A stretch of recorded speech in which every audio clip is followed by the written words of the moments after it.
morning, good afternoon, good evening from wherever you are around the world. And welcome to 1847 Liberty.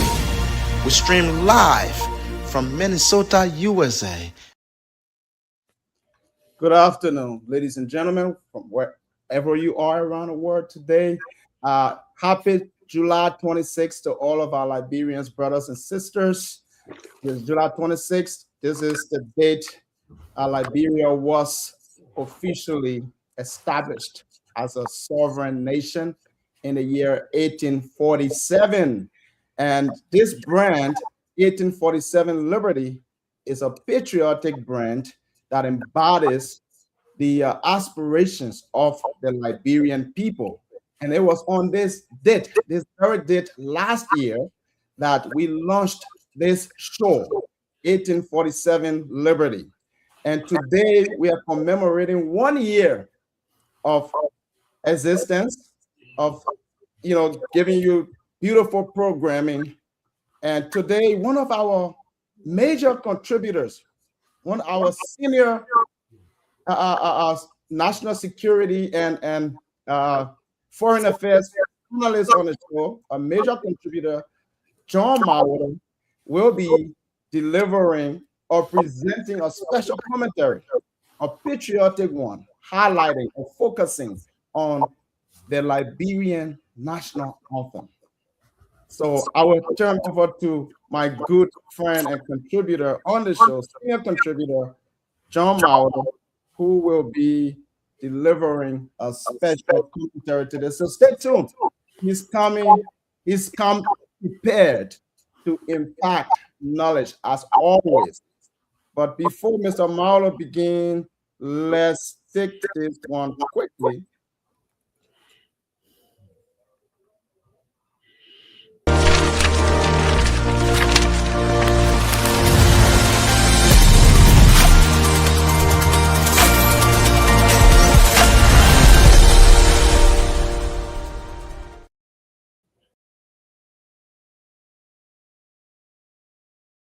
Okay. So we're going to put you back, Mr. Mauer. So, okay.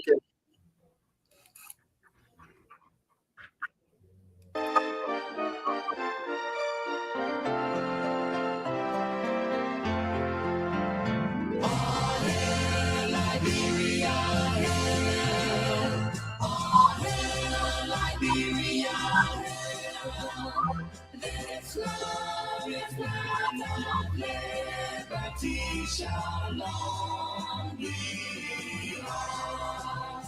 No human name can be open and mighty be our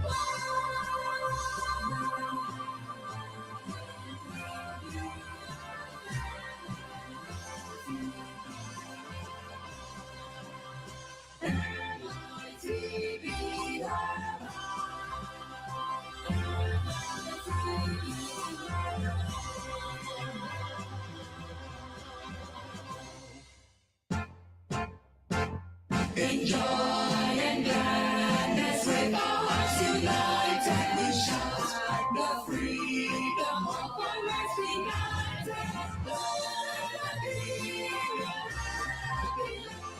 Our home of glorious liberty by God's command. Our home of glorious liberty by God's command.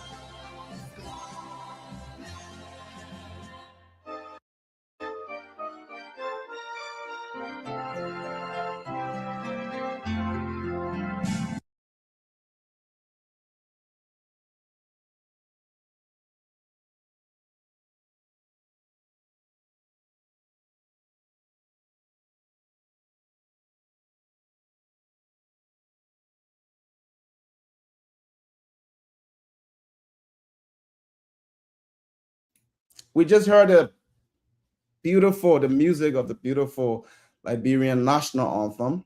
Mr. Mauro, what do you have for us today? To our listeners, wherever they may be. Happy birthday to 1847 Liberty. Happy birthday to the Republic of Liberia. Good evening, good morning, good afternoon to everyone watching and listening from wherever you are. Now, I wanted that national anthem to play the second stanza because that's the one that we don't play all the time, but we will do it in the end. We can still play it. Well, let's do it in the end. Okay. Today is the day we celebrate the day we declare our sovereignty as a nation to the world. We have come to know it as our Independence Day today. Okay, now that we know that, let's go into the depth of the meaning of the day. Today is our Independence Day. What does that mean to us? For the sake of familiarity, I will still refer to it as Independence Day.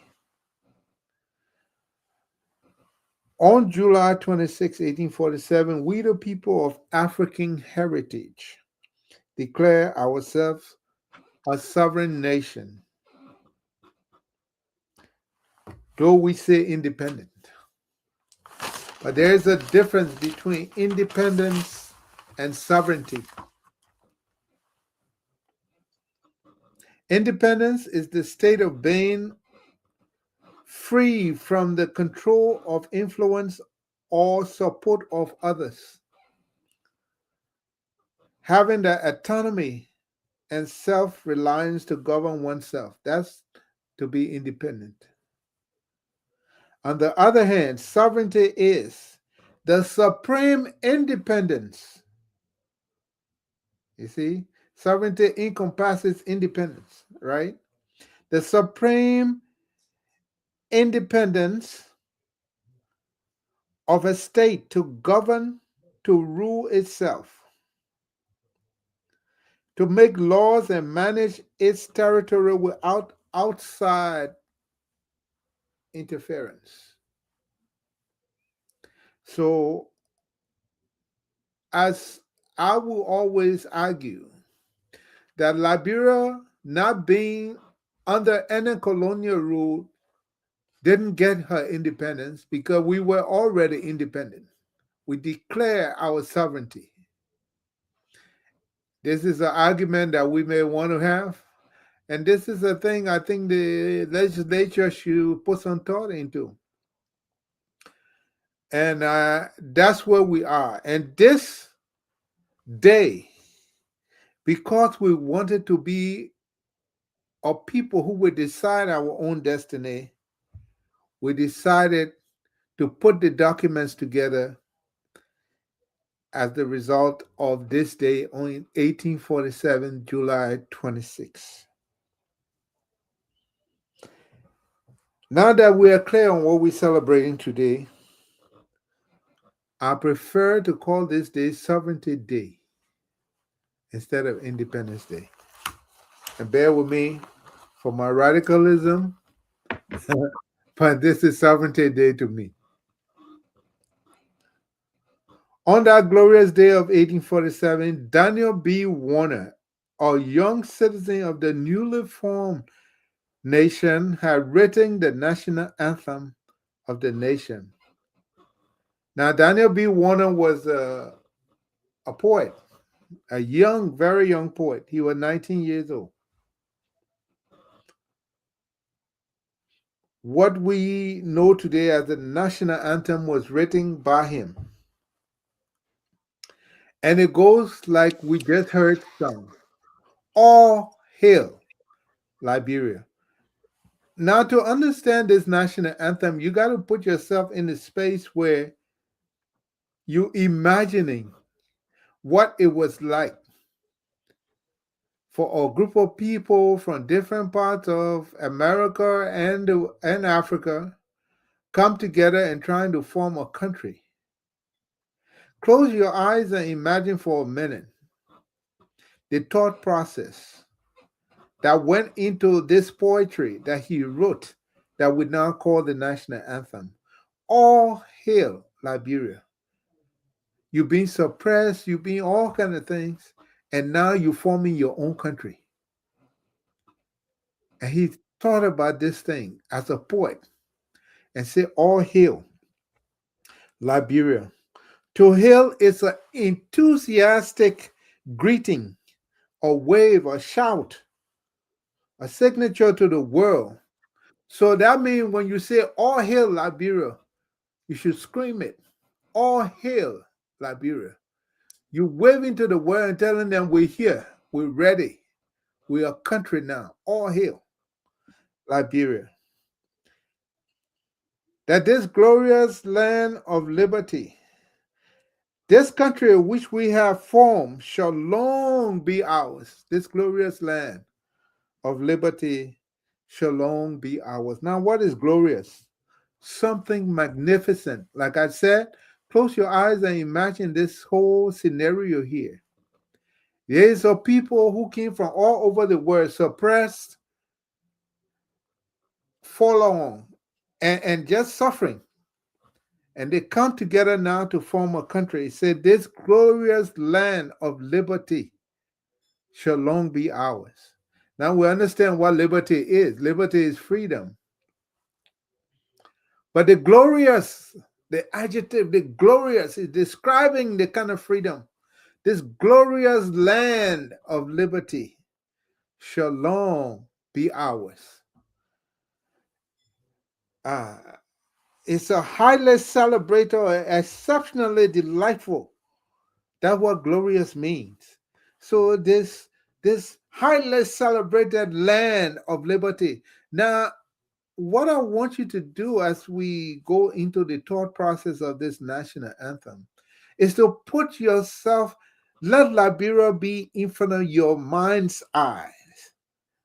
And you see Liberia there as your baby. And this glorious land of liberty shall long be ours. Though knew her name, and because it was new at the time, though knew her name, great be her fame. Now, yes, we are a new country, he was trying to say. But though her name is new to you, but when we look around us, we see riches. We see greenery, green grass, trees growing all around, fruits bearing from everything. This man is describing your country, my country, and our country. And this is why I want us to see it. See our country as beautiful, prosperous. He said, though knew her name, green be her fame. And the fame is a state of being widely known or recognized or celebrated to the public. Green be her fame. This is what the world should know us for. We're a productive nation. We're a nation endowed by God with riches in the soil. Though knew her name, green be her fame, and mighty. Now that was hopeful. He was being hopeful at that point. And mighty be her powers. This man was not saying, though they were poor, they had nothing, the country was just starting. He said, and mighty be her powers. That was the dream that we all should be following today. Are we doing that? And mighty be her powers. And he repeated it twice.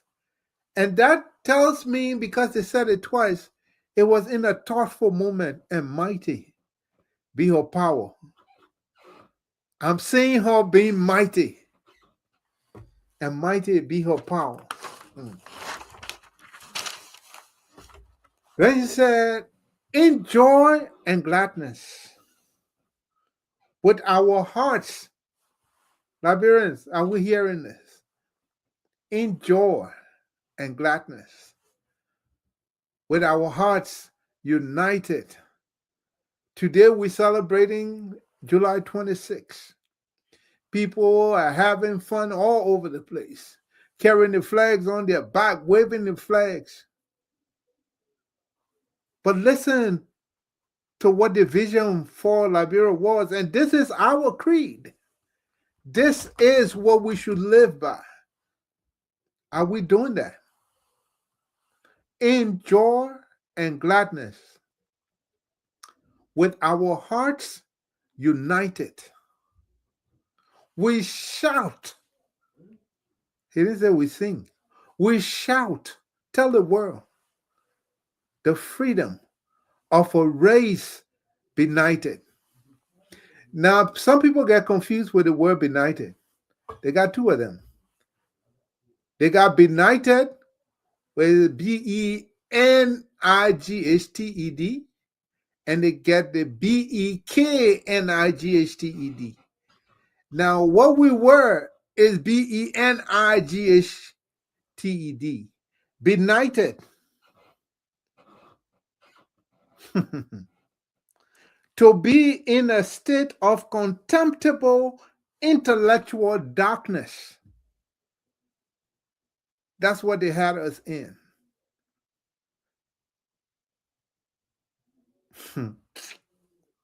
We shout the freedom of a race benighted. The way they treat black people all over the world keep us in a state of contemptible intellectual darkness, moral ignorance, and unenlightened. That's where they keep us. We told them this country, this glorious land of liberty, we shout the freedom. We free ourselves of all of that negative thing. Intellectual darkness, moral ignorance, and unenlightenment. Are we doing that? This was the dream for this country that we formed, that we became and are a part of. We shout the freedom of a race benighted. Now, benighted with the K means the honor that the kings and the presidents put on people. You know, the decoration, night band, commander, and this and that. That's benighted. That's with a K. But what we were and what we should be resisting is the benighment of our people, keeping our people in intellectual darkness, moral ignorance, and unenlightenment.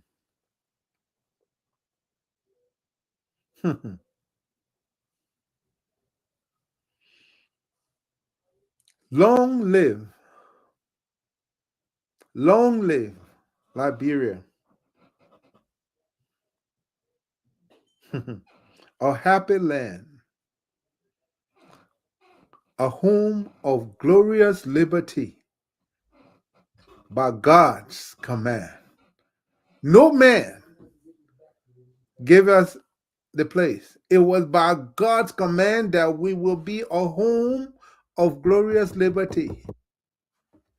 That means nobody going to change that.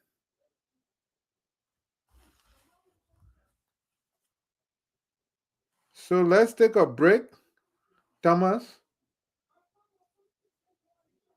For now, play the second stanza, the second part of that national anthem, please.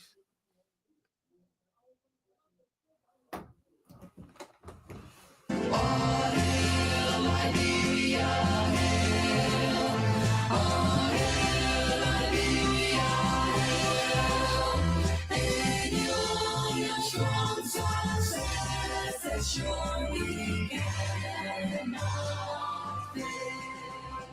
With all above our rights and grow, we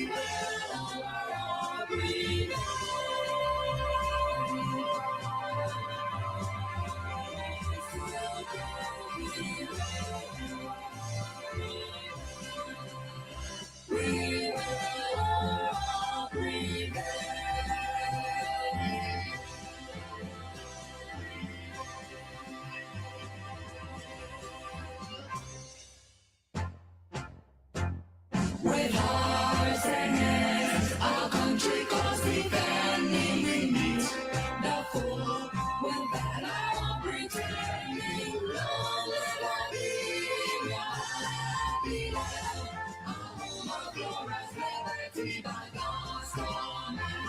All who love glorious liberty by God's command.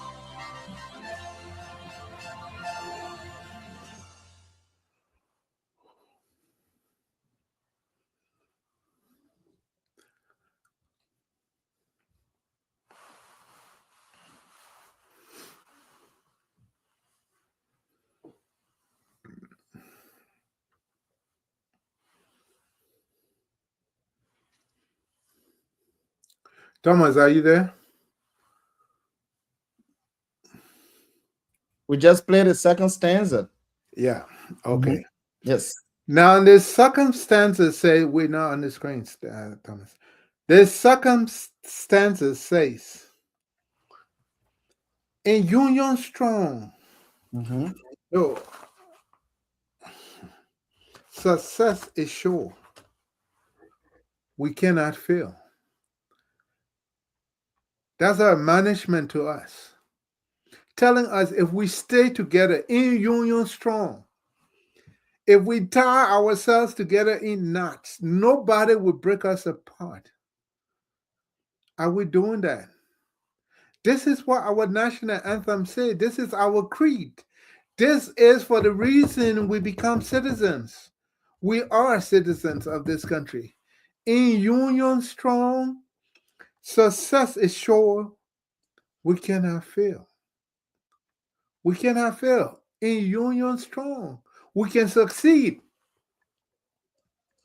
Union with one idea of moving this country forward, we can succeed. This is what our national anthem says. So when you sing it, remember these phrases. In union strong, success is sure. We cannot fail. I told you, close your eyes and imagine what's going on here. People dreaming. That was 1847. People dreaming. And look at us today. Are we doing, are we accomplishing that dream for ourselves, for our country? In union strong, success is sure. We cannot fail. With God above, our rights to prove. With God above, our rights to prove. We were telling ourselves, unless God is not there, Mhm. if God is there and we put ourselves, our hearts and minds together, we will succeed.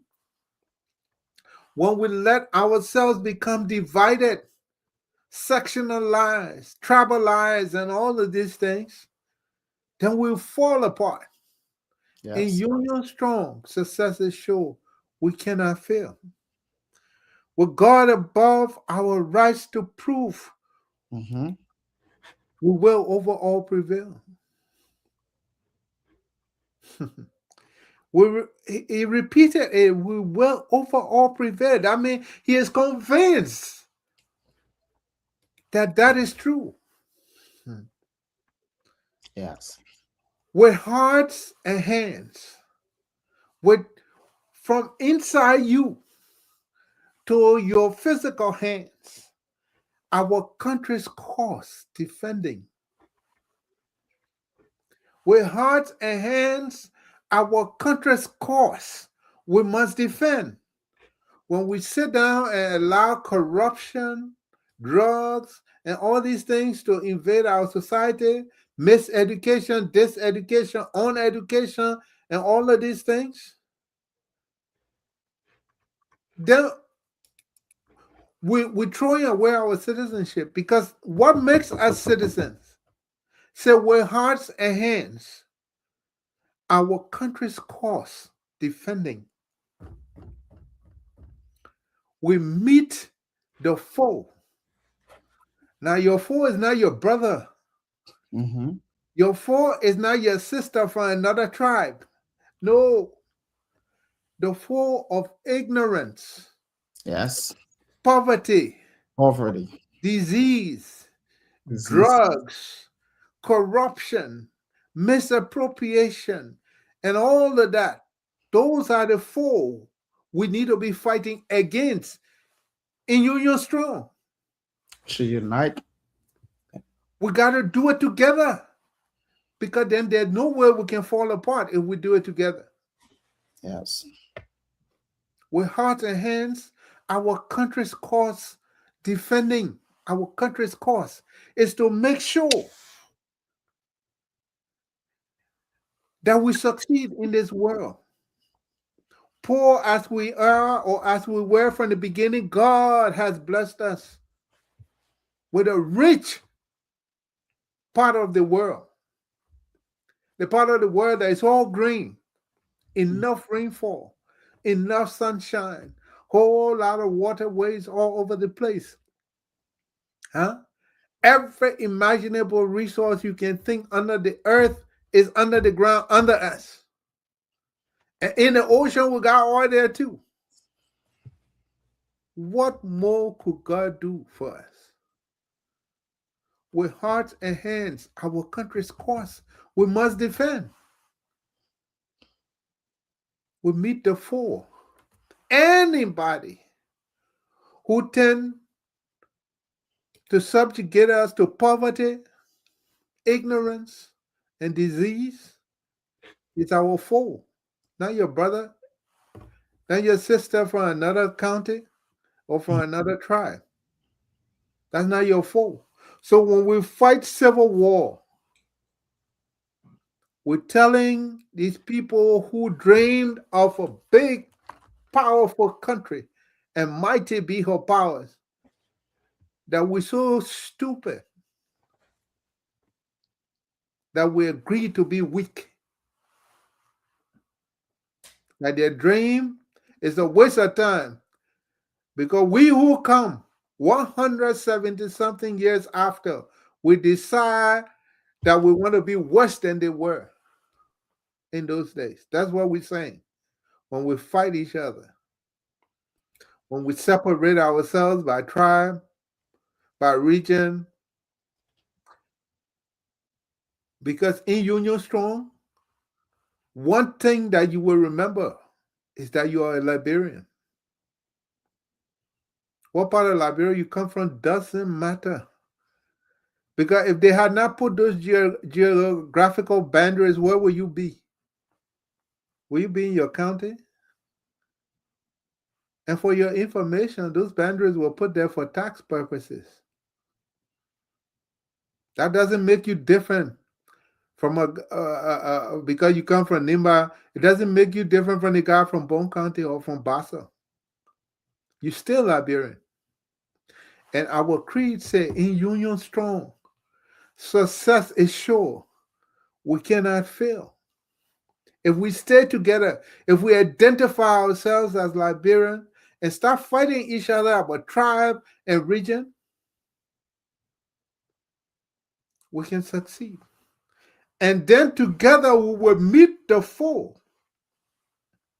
that's oppressing us and keeping us estranged from our riches that we should be enjoying. You got Beef Mountain exploiting us for years, and we're getting nothing out of it. And those who sign that kind of paper, those people are a detriment to our creed. And you are a Liberian. With hearts and hands, our country's cause defending, we meet the foe with valor, unpretending. Now, valor is a strong word. I'll give you this practical example. If you're a mother and you're walking on a monkey bridge with your child, and your child slips and fall in the water, do you think if you can swim or not? Or do you jump in the water behind trying to save your child? That's valor. Valor is unimaginable bravery Yeah. It's in controlled the by. face of Yeah. hiding danger. Mm-hmm. That's valor. So in our national anthem, they say, we meet the foe with valor, unpretending. Don't be scared of no government. This is your country. And the government knew any better. They should be working with you to protect your country.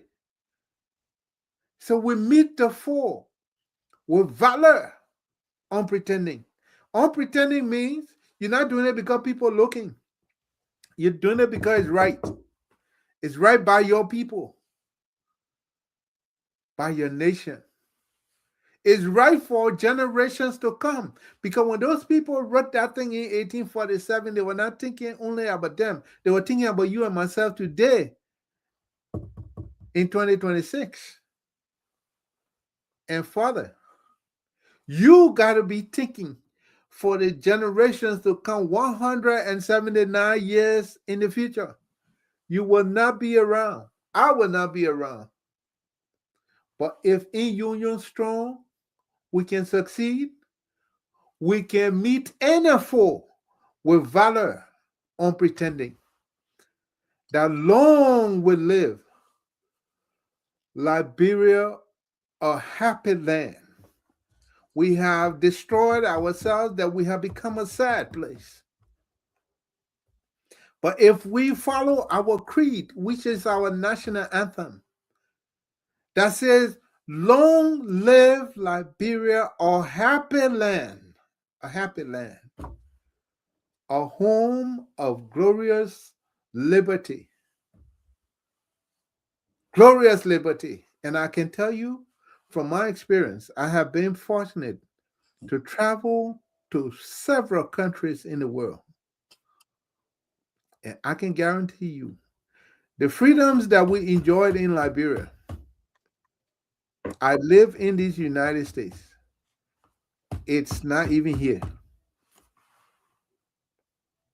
That long live Liberia, a happy land, a home of glorious liberty by God's command. Amen. And for this, we will pledge our allegiance. That's the reason you raise your hands and pledge your allegiance to that country. That glorious land of liberty is the country and that flag that represents that country that you pledge your allegiance to.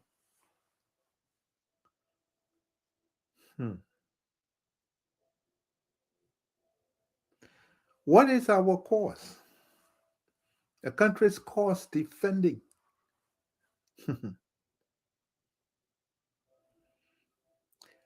Our cause is to be the shining star for all of Africa. That was our foundation. We're going to tell the world that Black people of African heritage can control themselves.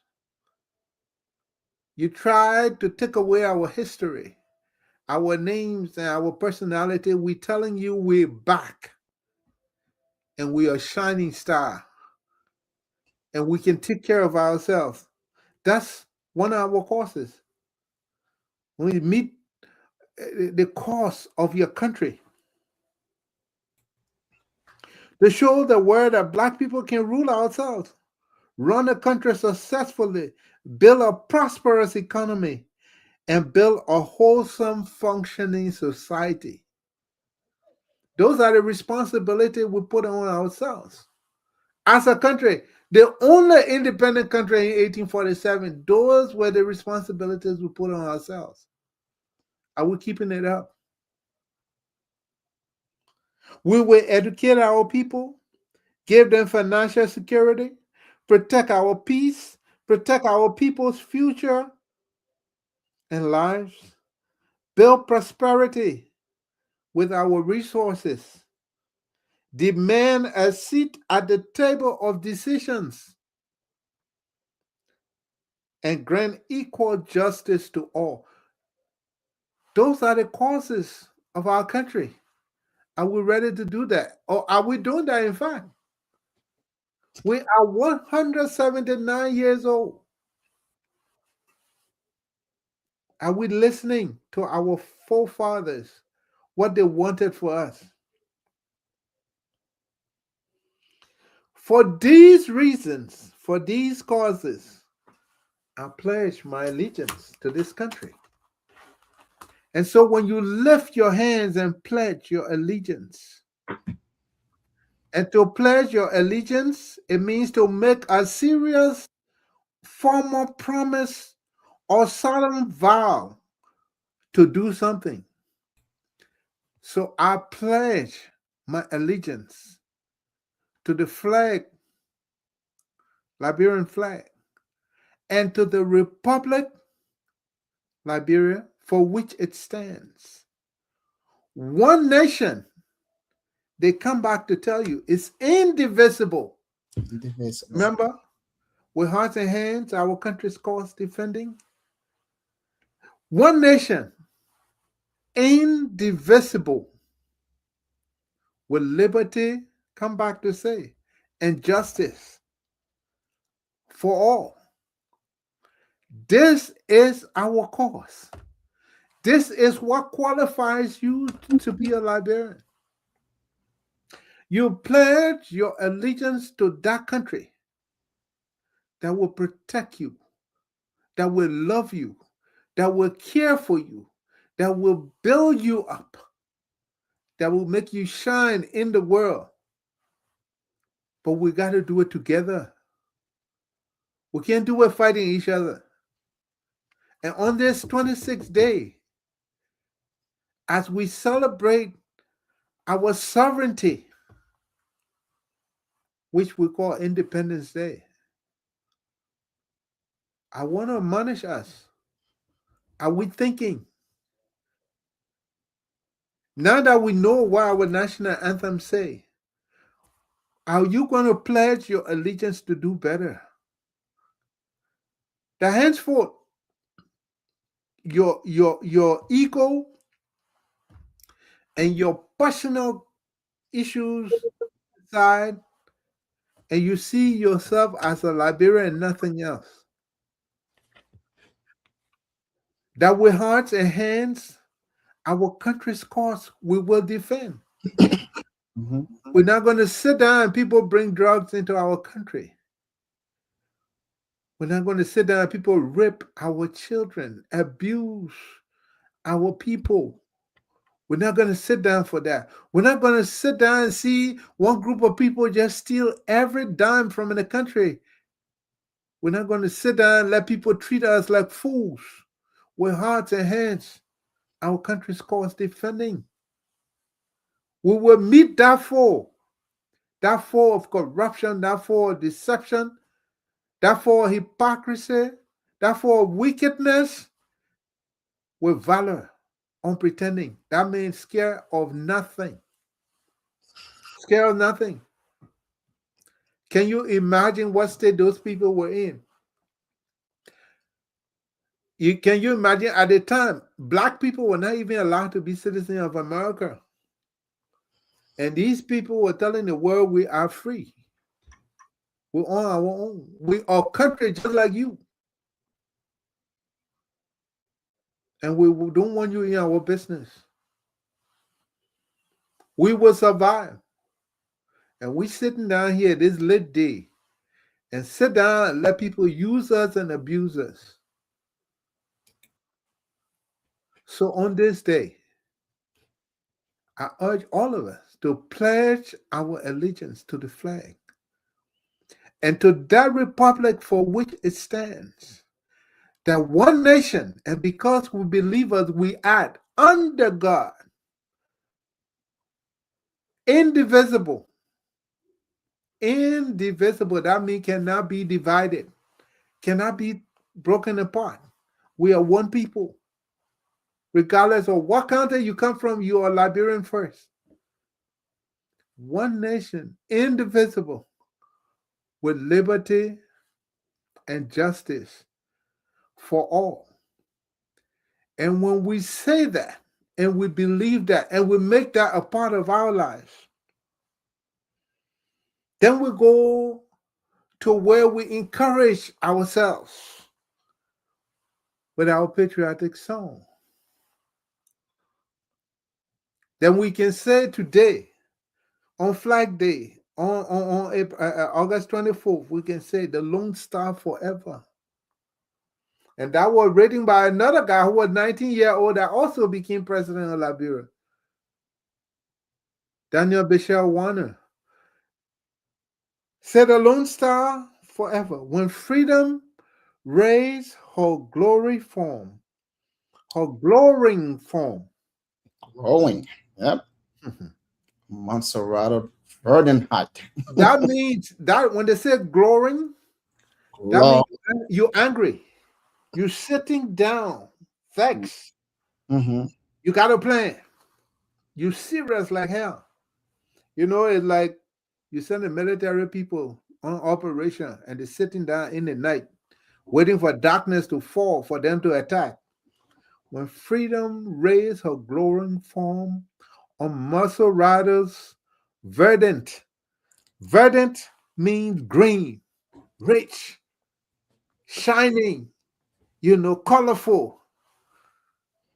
We were there waiting, telling the world we're coming up. But we're saying to ourselves at that time, we were waiting. When freedom raised her glowing form on muscle riders, verdant height, she sat within the doom of night.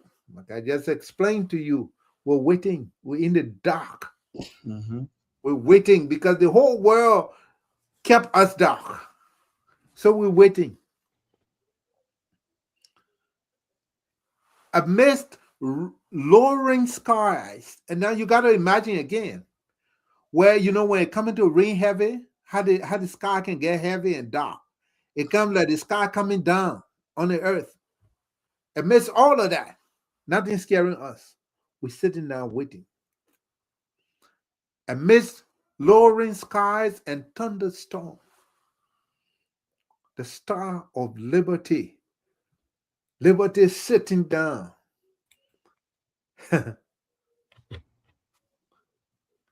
And seasoned from the waking morn, day breaking, she banished shields of golden flame. To banish something, that means you rub it until it shine. You cleaning it. Brandish. Yep. That your country, that your star, The breath cleaning it. of Because Africa. they know when they Mm. bring it up, the people got to see it. So they shine it. She burnished shield of golden flames. She lifted it in her proud name. She lifted the star and roused a people long forlorn. Now, to be forlorn, that's another bad thing. To be forlorn is to be kept in the dark, suppressed. You know what they call nobodiness? They take your whole self-esteem out of you.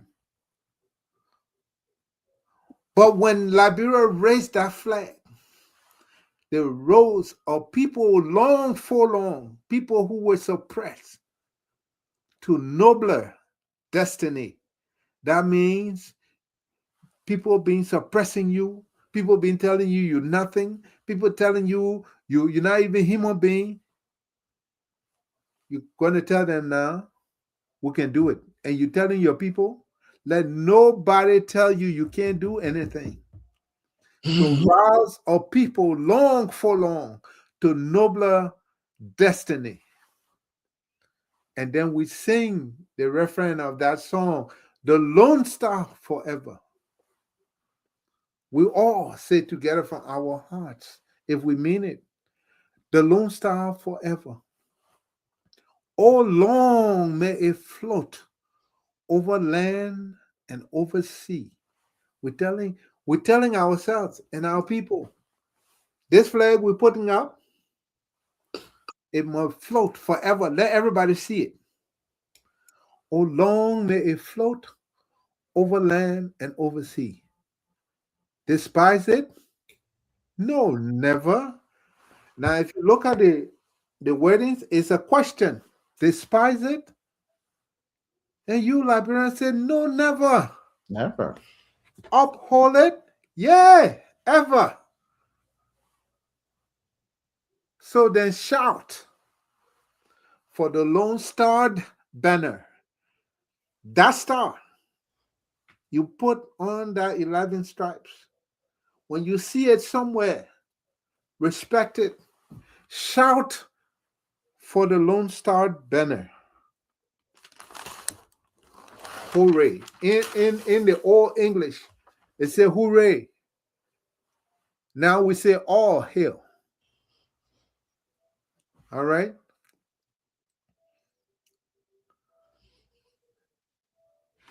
And, and you know, when you imagine what they were going through, and you put yourself in that state where nobody like you, nobody like you, nobody want you to succeed,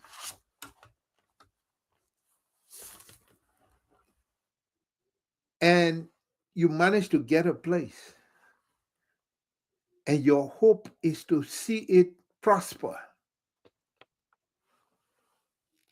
Are we dreaming today for that same country? Are we dreaming for our children? Are we making our country proud by the things we do when they give us leadership? Are we standing by our creed to lift our people? Because God gave us everything to be higher. He didn't want us to be lower. The place He put us, although it was involuntary to them, they didn't know where they were putting us. And the people that came from other parts of Africa ran away to that same place. Nobody knew where they were going. But look what we got. Every imaginable resource, we got it under the ground. It was by God's command. Hmm? So then the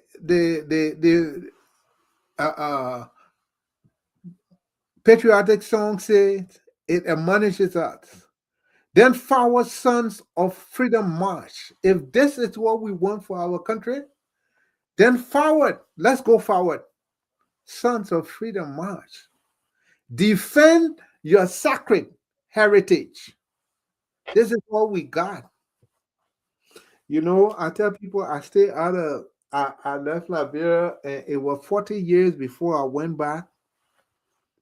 And as soon as I got out of the plane, it was like a magnet. I got connected. Regardless of what I achieve anywhere in the world, I will be second class until I reach to that place. So, forward, sons of freedom, march. Defend your sacred heritage. Our nation calls from age to age, wherever it sounds, under heaven or wherever foe assail. Wherever you find that foe that's going to make your country less than, be ever ready to obey against treason, corruption, drug, whatever, and rebellion.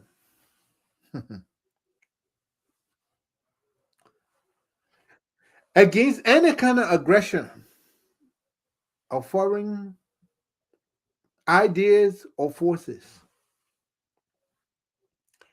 Because in the burnt, now that's poetry here now. In the burnt of a battle lays the hero's way. In the burnt of battle lays the hero way. That means when you do that, you will see the ashes of the people who wanted to bring you down. That's the victory for the hero, because he sees the dead soldiers laying down. And that's your victory when you have won and you see your country standing up.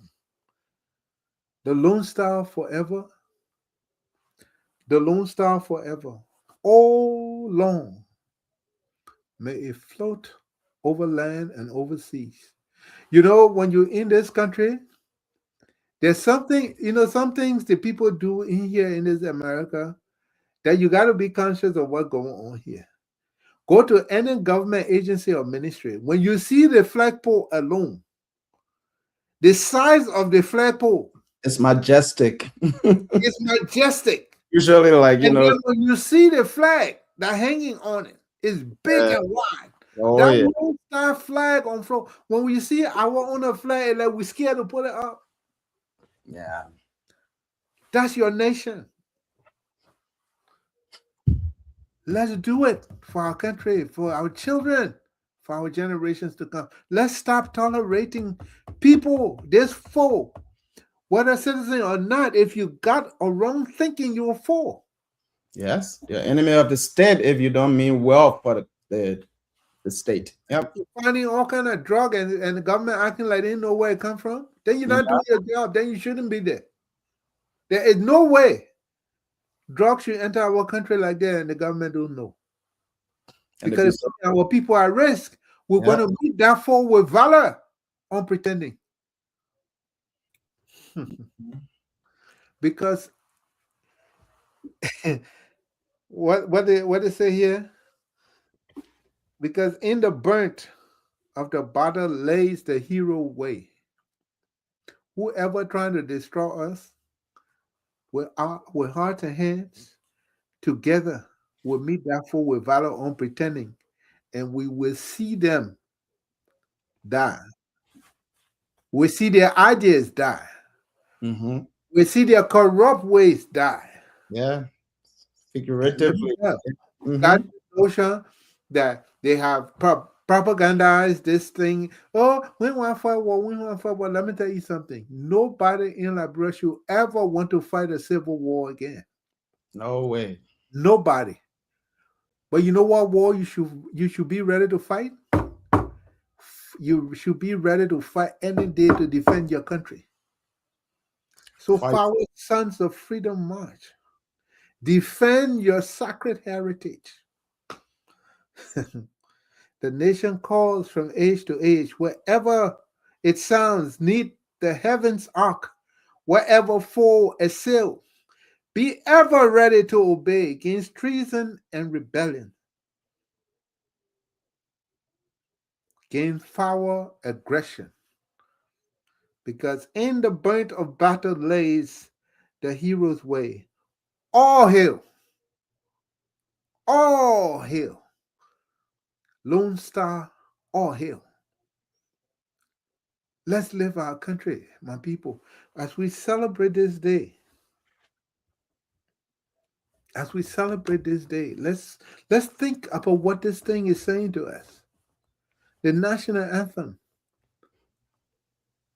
that we got to know before we pledge our allegiance. And because you pledge your allegiance, you can sing the patriotic song to say the Lone Star forever. The Lone Star forever. Oh, long may it float over land and over sea. Despise it? Hell no, never. Uphold it? Yeah, forever. So then let's shout for the Lone Star banner, our flag. Hooray. All hail. This is our core. This is our nation. This is what they call us to be. And on this day that we celebrate the 179th year of that national anthem, when you sing it, wherever you sing it, know what it means. You stand up and put your hands on your heart. Let it enter you. Think about it every day and look around your country. And if your country is not going to what that anthem wants for you, these people shouldn't be running your country. Anybody asking you to run your country must be able to do those things. Lift our people higher. We're a shining star and we got to keep on shining. So, ladies and gentlemen, I hope this is a lesson for all of us. That every time you heard your national anthem sung, it brings thoughtfulness to you. And when you think about it deeply, you will shed tears, especially looking at where we are. A Lone Star forever. Well, what we're doing, can it be forever? It should anger you that somebody is going to change that because of their foolishness. The Lone Star Forever is a creed. We took an oath to defend our country, and that we must do if we want to be called Liberians. So thank you, man. Thank you, Thomas. Mr. Mauro, congratulations, man. You did a great job. Sitting here as a poet, I I could only marvel at how, masterful, your effort was, in explicating this masterpiece that was written, as you mentioned, by a 19-year-old, more than close to 2 centuries ago. Close to 2 centuries ago. Being a poet myself, I I believe this old adage that poetry is the language of philosophers and wise men. You It know, is. yeah, it's not prose. It is complicated language. It's deep. It's not something that the layman can understand because every line in a poem is carefully constructed by adding the different literary sound devices. We're talking about assonance. We're talking about consonants. We're talking about alliteration. We're talking about metaphors, the different figurative expressions to convey a message, you know, and to also entertain, to create rhythm. Those sound devices are used to create rhythm so that, for instance, when you're reading a poem, you go with that flow, that rhythm, that music. And in the case of Daniel B. Warner's work, his masterpiece of a work that was written over a century ago, man, there was a lot of vision in that, a lot of vision. And a lot of people are singing, this ode without even understanding the Exactly. message, the weight those words carry. And Mr. Marlowe took his time, and that's why we call in poetry to explicate. That means to interpret, to translate the poetic language into prose so that the layman can understand. And then this look and listening to all these deep, words, these aspirational ideals that Daniel Warner, put into that work, masterpiece of a work at that tender age of 19. And then quite recently, I followed online. We're having okay. Quite recently, I followed online some of our commentators, so-called educated people of today. We're trying to denigrate, we're trying to, criticize the forefathers that they did not have foresight, yeah, the forefathers or the founding fathers. I know, Mr. Mauler, there's echo from your end. I don't know what's going on. All right, I got it. Okay. There's echo. Okay. Yeah, and I listened to this debate online that the founding fathers of Liberia had no foresight. They had no vision. They did no planning. And there's also this argument that Mr. Mauler, there's still echo. You Echo. still, Yeah. you still hearing the echo? Yeah, something is on over there that shouldn't be on. We really gotta give this message today. You got it? Is it Yeah, better?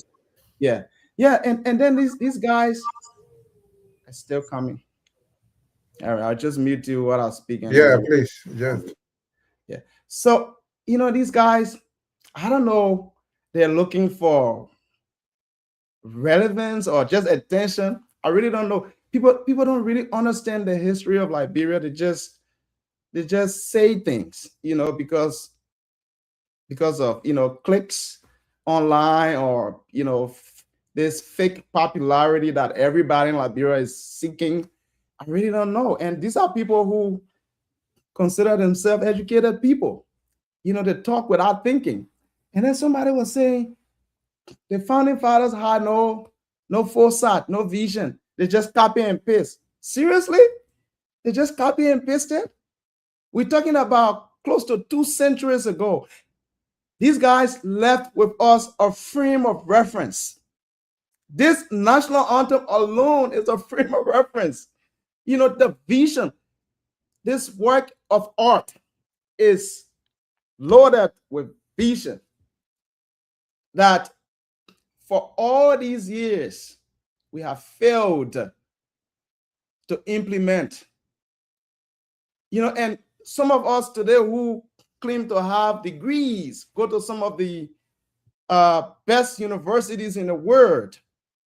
What have we produced for our country? What have we contributed?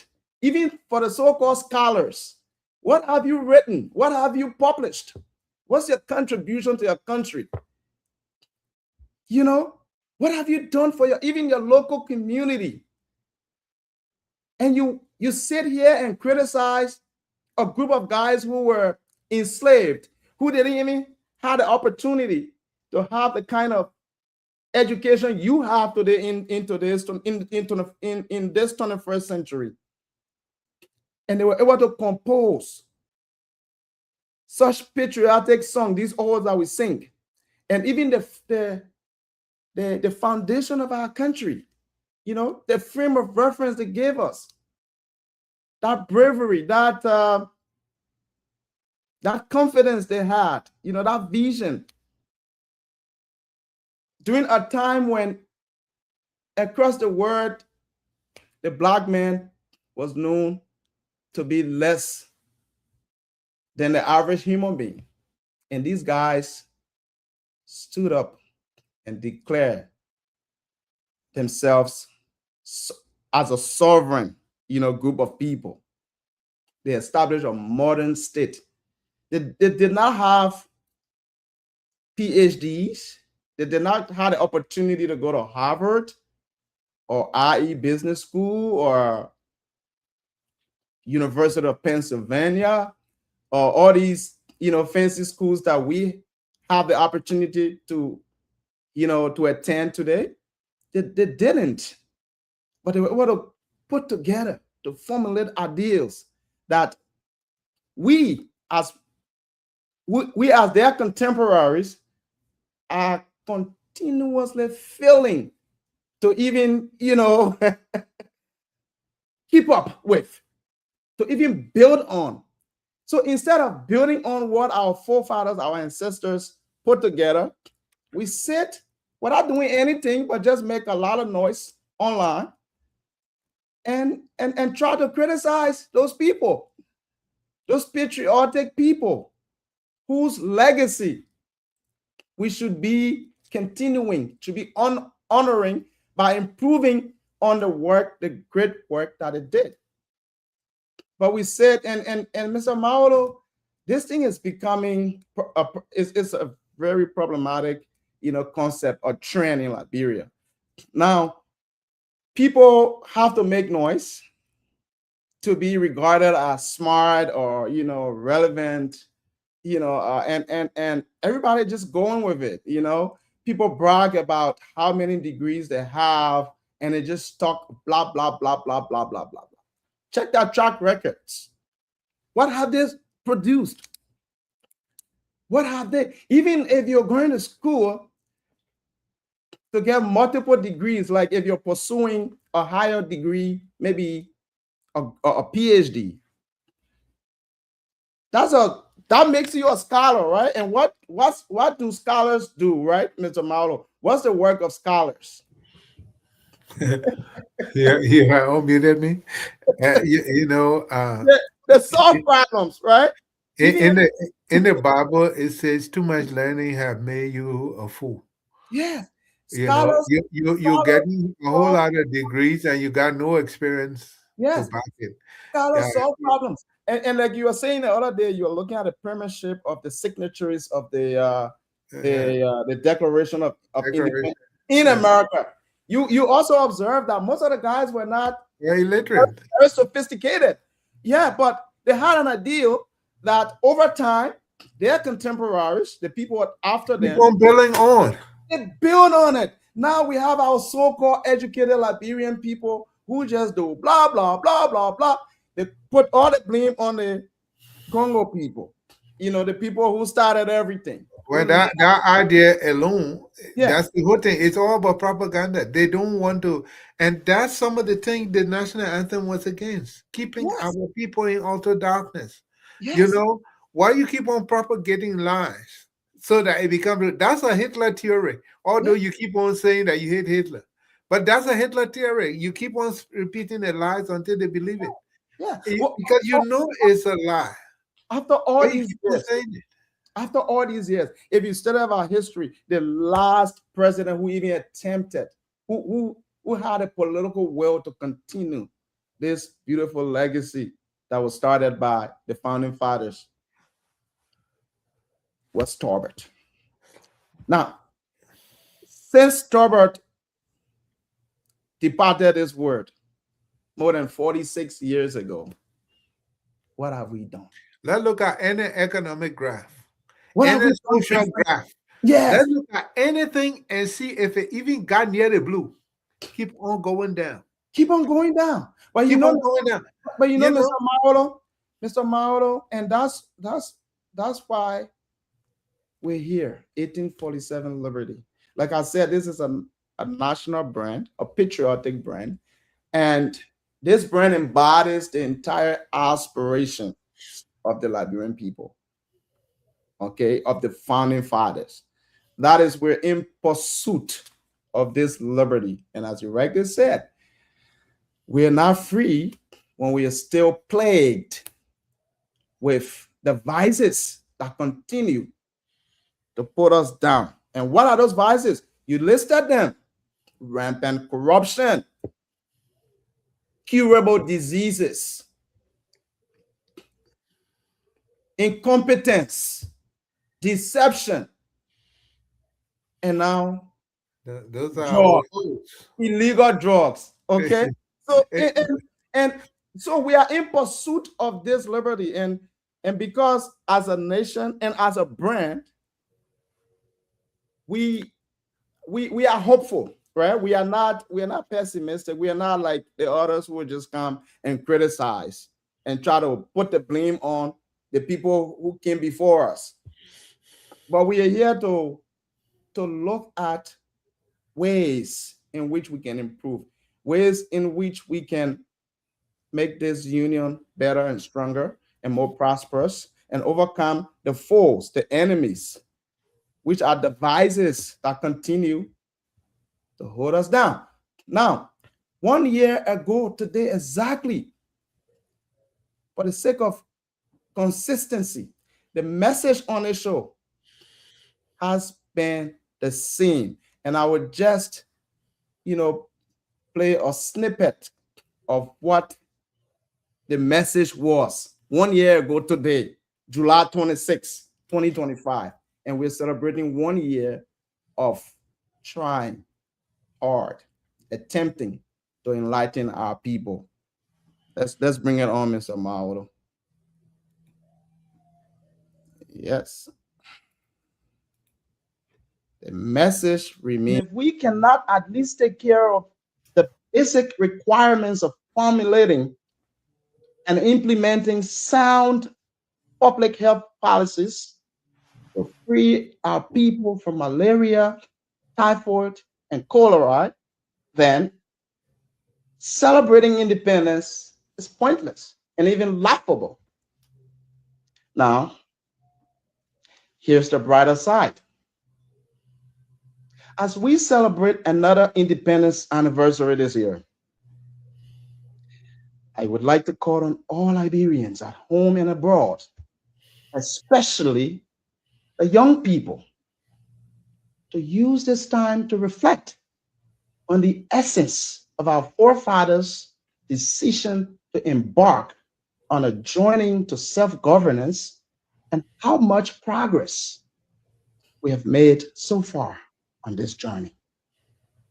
Tomorrow, we should not only celebrate with music, beer, and barbecue, but also evaluate the current state of our independence. Let us make a collective resolution that this year and going forward, we will begin to properly assess candidates vying for public office before electing them. And when they are in office, it is still our responsibility to demand transparency and hold our officials accountable for their actions when necessary. Let us stop selling our votes for immediate pleasures, such as free concerts, liquor, food, and a few bucks. Let us choose leaders with the best characters and a proven track record of excellence in their respective areas of specialization. Let us also choose leaders. And if we cannot at least Well, listen, that monologue is as much effective today as it was then, and our people need to hear it. yes, It should be repeated several times. It's sad. It makes you feel like crying.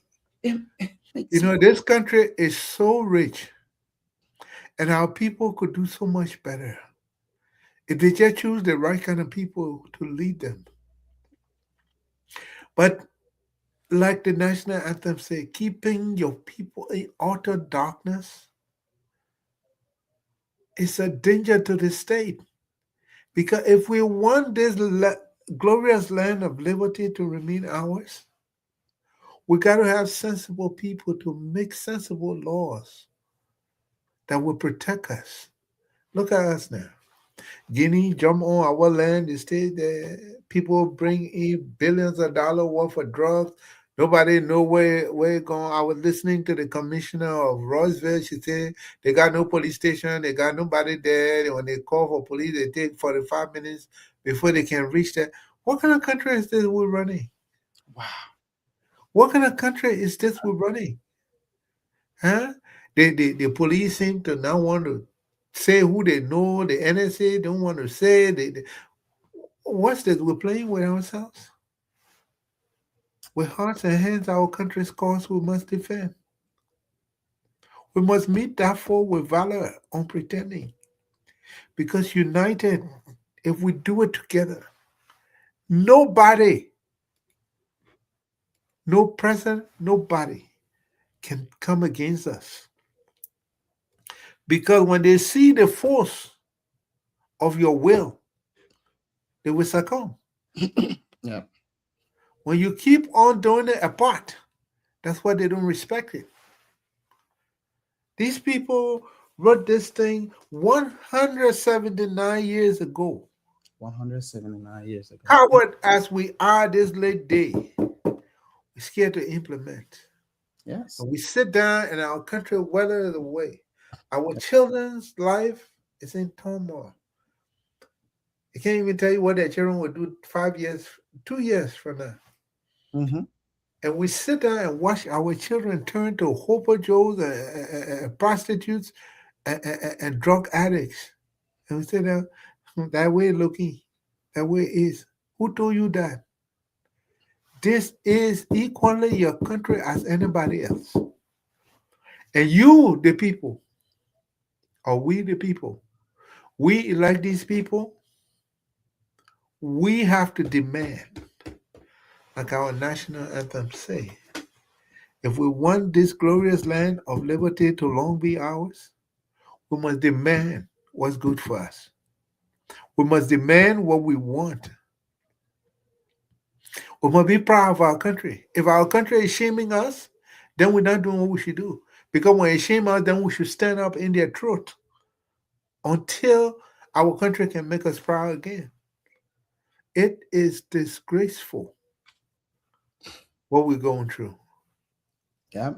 And that's why when every time I hear this national anthem being sung, and even the patriotic song, it brings tears to my eyes. Because when I look at Liberia and I look at the children, I feel like crying. I feel like crying because when you think about it, like I just enumerated, Mm-hmm. it breaks your heart totally. It does. It breaks your heart that we sit down and our country so rich in everything and yet so poor. They're so poor. And we keep on putting in the same kind of people every day and expect different results. Not going Yeah. to happen. Instead of trying to solve problems from the root, from beneath It's the not going to surface, happen. we're doing it on the surface. Like I was just talking to one of my guys from Liberia recently, and he was talking about this project that I think it used to be on a list, just the Liberia Institute for Geo, call it, and Yeah. Statistics. Yeah. Uh, and now I think it's under the postal affairs or the postal department. They're trying to, oh my God, they're trying to map the area, like uh, number of the homes, all the structures in the country. The you know, first, and this guy was telling me they're trying to mark, like for to have standard, address, the zip code and all the kind of things.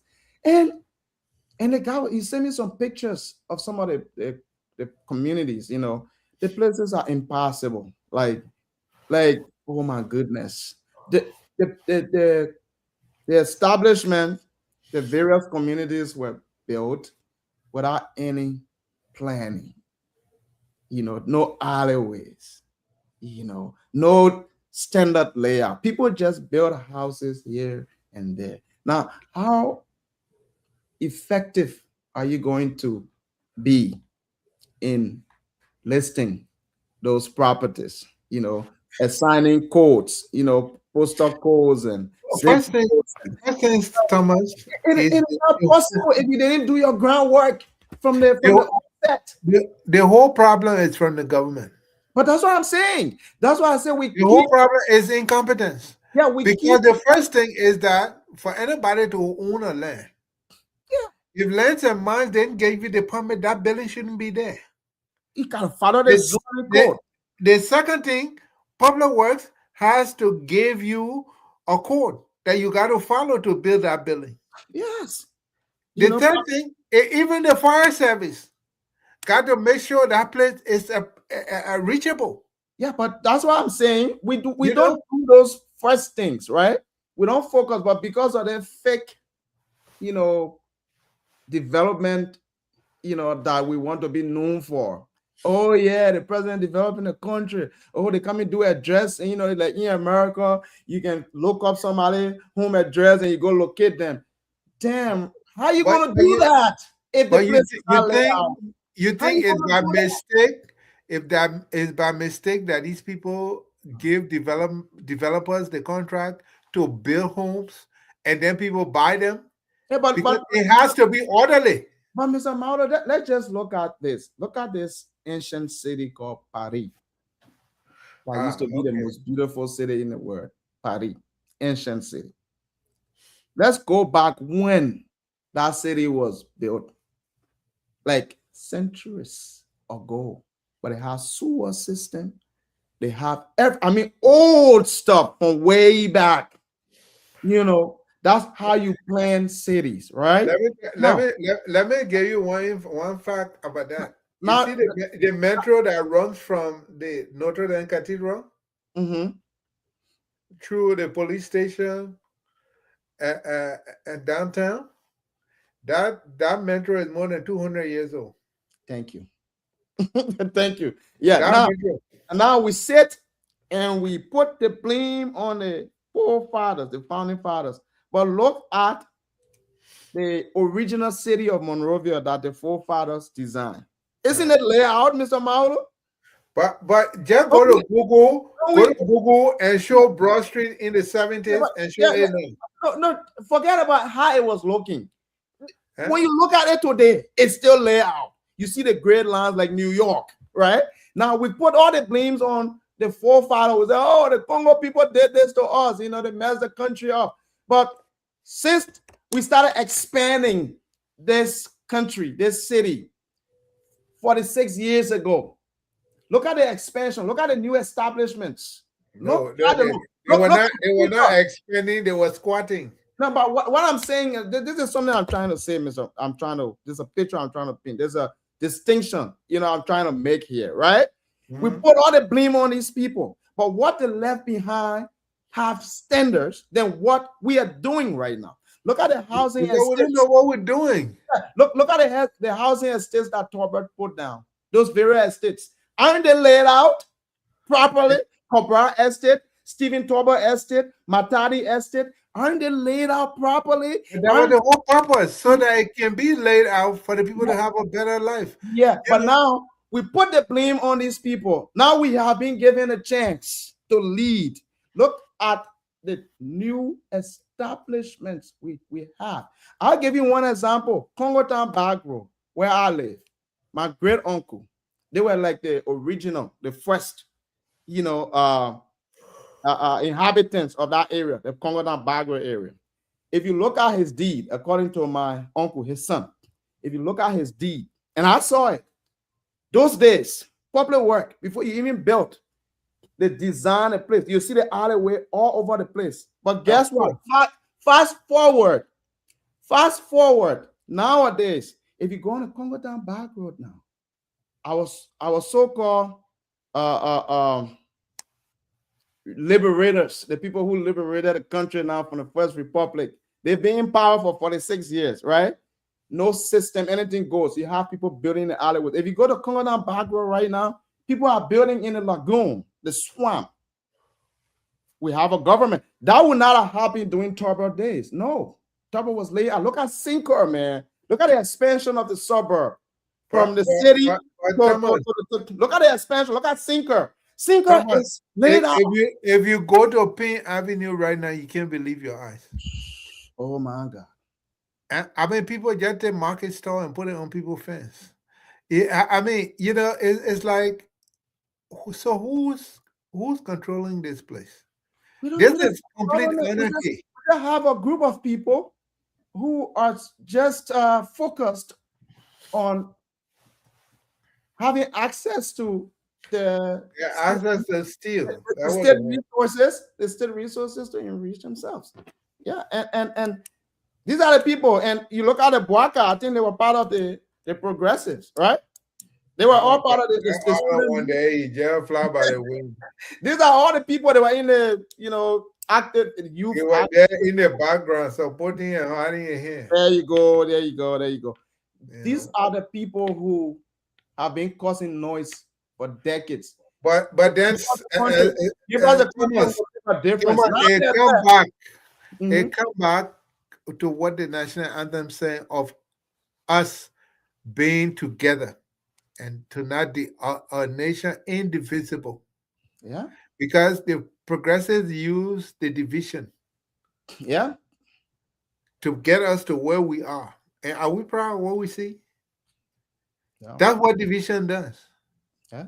We need to work together. We need to work as one to build our country and make ourselves proud again. Even if it doesn't happen for us, let it happen for our children. We can't continue to settle for less. Now you have all these praise singers, and they're like, oh, they prevailed in the country, and this will be some of the achievement. They will say, oh, Baka started, laying it and marking the houses so that we can have system. Give me a break. No. You're marking houses to break them because if they were there, they shouldn't be there anyway.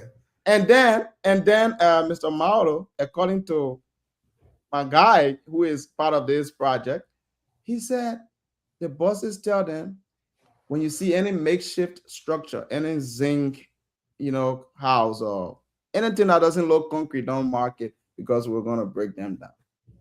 So you see, you cannot develop a country like this. You remember a few months ago when they started this demolition exercise, and we thought they had a plan, right? So what what has been done to those places, those lots, those vacant lots that they declared? What have they done? We need to follow up. We need to know, because Nothing. you gotta have a plan. You can't just do things, because in maybe election season is, near. You want for people to know that you're doing something. No, you have to have a plan. Now, the mistakes have been made. People built all over the place with no planning and what have you. So now, as a responsible government with vision, what do? You should have a plan. These are your people, regardless of the illegal stuff they've done.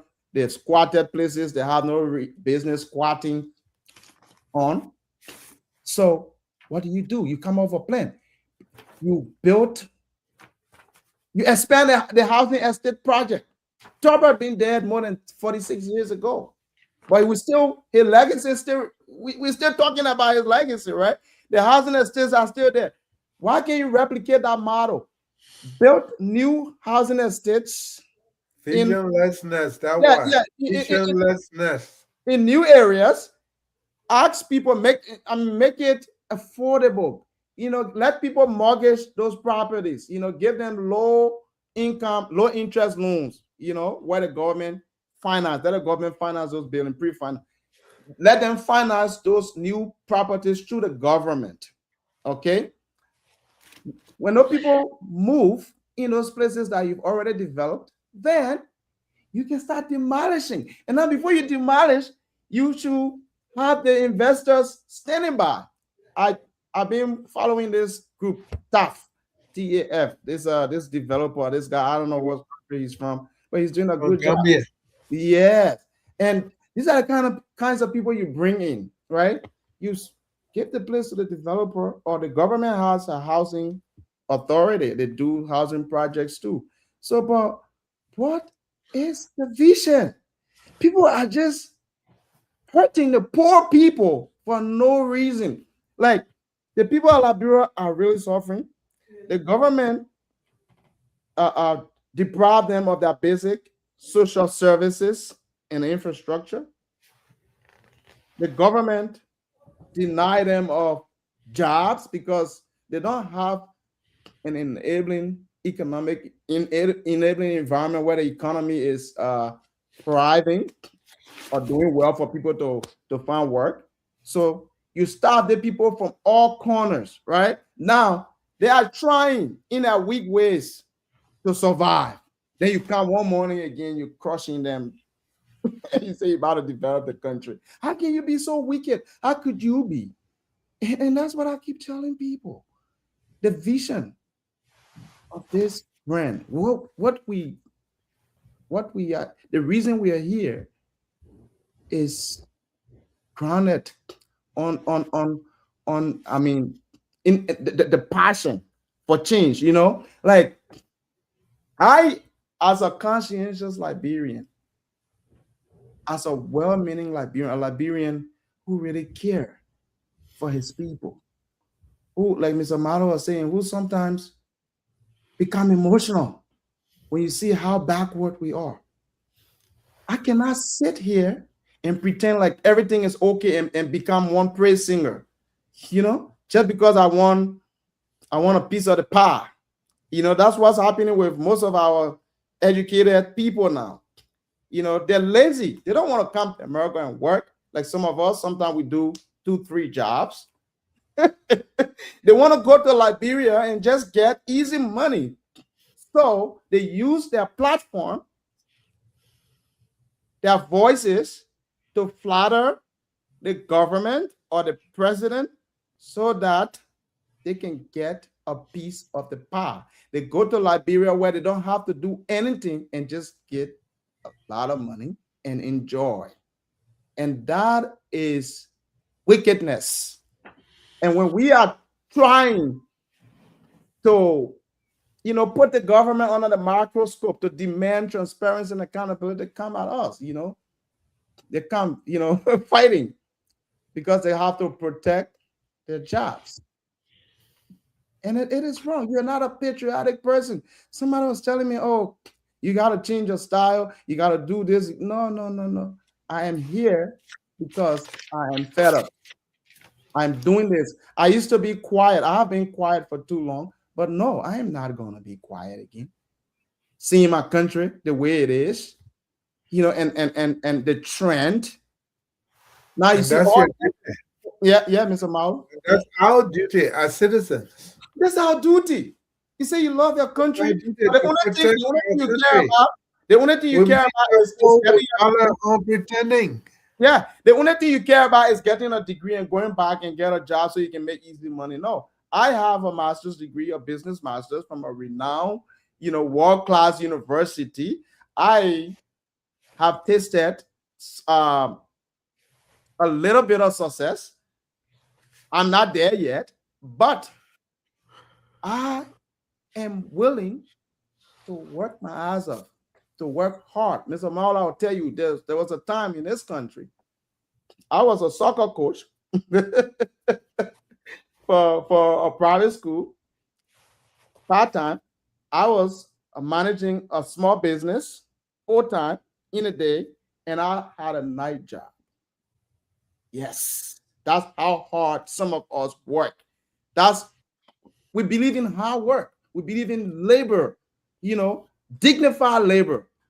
We don't want to go to Liberia and get an easy job where we are controlling budget, where people we spend money without any kind of accountability, and we live like rich people. No, I am willing to work for whatever I have, and that's why I am here and doing what I have to do,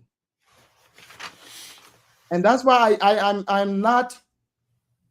I don't pledge my loyalty to any political party or any politician. I'm here to speak the truth and to help open my people's eyes so that they can know their rights, to demand accountability. This message is consistent. We've been preaching this message from last year. And the theme of last year, launch, inaugural show, is no different from the theme of this year's, right? People, we have been doing the first things last and doing the last things first. Like we just said about the zoning, this whole mapping of the city and listing of properties. It's like you're doing the very least thing, the very first thing last. Yes. And because you just fool the people, most of the people don't have exposure. They don't know how these things are done. So these people continue to keep our people in the dark so that they can have their way. It's sad. It's sad. Thomas, if you can, you play that national anthem again. Let our people listen. If Oh yeah, you have, if you have it anywhere, don't stop play the forever. patriotic song, "The Lone Star Forever," Okay, and, let me get because it. our people need to hear it. Yeah, It need to sink that is so that simple. you know your responsibility to this country and you know your obligation. Your obligation is not to sit down and see this country fail. Yes. This is your child. This is your sacred heritage. This is the only place you cannot be deported from. Nobody can erase your name from on that people. You are Liberia. And because you are, you got to protect it. You can't sit down and let foolish people do any kind of thing. Those people become your foe, enemy of the state. Enemy of the state. And those are Enemy the ones we are cheering. of the state. Because it is the whatever they're doing wrong, it And is no, your children isn't going to fix it. that are going to But suffer Mr. it. Mauro, I got the Lone Star Forever on. All right. Please listen, my people. All right. When freedom raised her glowing form on Mount Sorato's verdant height, she sat within a doom of a night, met lowering stars of thunderstorms, liberty, unceasing from the waking war. It's been a shield of golden flame.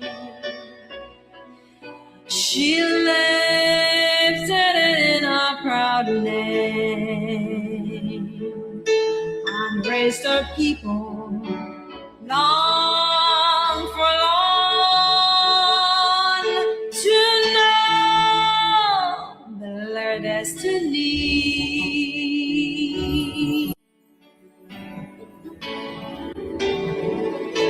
The Lone Star forever, the Lone Star forever, oh long may soar over land and over seas, deserted and never, hold it forever, oh shout for the Lone Star banner.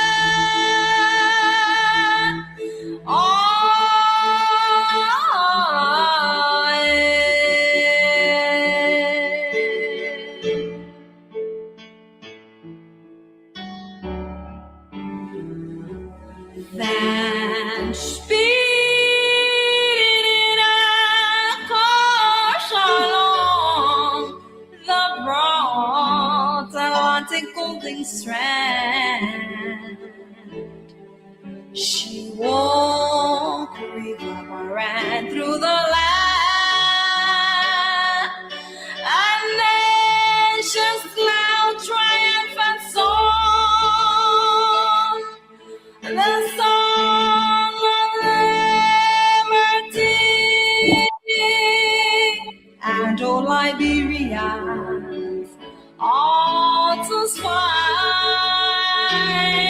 well, she wiped the Lone Star flag on fleur,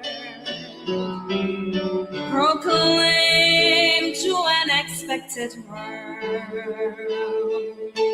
the birth of Africa's kings and queens. Well, the birth of liberty.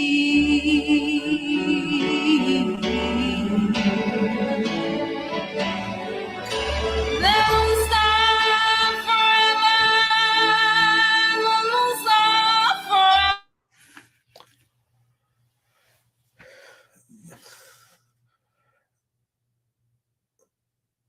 Now, Thomas, you there?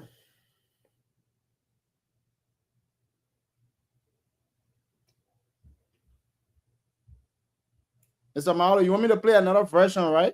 Yeah, that version I sent you to the Liberian people. That one you heard just now is the wrong way that song is sung. That song is sung to military kittens. It's a patriotic song. It go 1, 2, 3, 4. 1, 2, 3, 4. Hear this other version, and you will see. So when you hear that thing they just sung, that's not how it's supposed to be sung. It's a patriotic song. It should lift your spirit. That other song you just heard when you want to sleep. You need to get up when you hear it.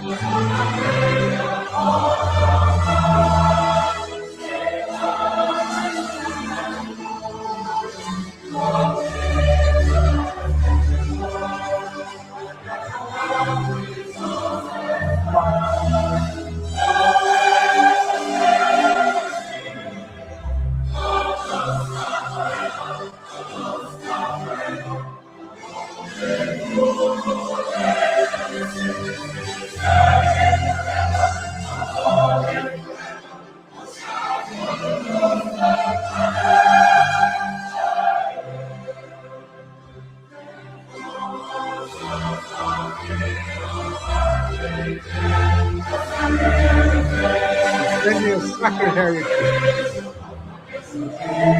It's been called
In specificity, let's talk about the recent drug bust. We've seen drug busts. You see, that's the cadence of the song. When you sing it, your spirit is lifted after you sing it. The Lone Star forever, the Lone Star forever. Oh, long may it float over land and over sea. Despise it, no, never. Uphold it forever. Shout for the Lone Star banner. All hail. Yes. All hail. Yeah. We got to sing it with that spirit, that enthusiasm that makes us proud to be called Liberians, that makes us proud to point our finger to our flag with pride. And Yeah. that's why we should get angry with anybody who's trying to make us shame to point to that flag and call it ours. Okay, let's give a shout out to Mr. James Davis, who is watching us from the state of Delaware on the East Coast. Mr. James Davis, thanks for watching. He's watching from YouTube. And that is a very good experience watching from YouTube on your big TV screen, because this is coming to you live in ultra high definition, 4K. So on a big TV screen, you get the best quality. So thanks for following. And this is an open invitation. If you want to express yourself on the show, you want to be part of the show someday, don't hesitate to reach out to me on Facebook.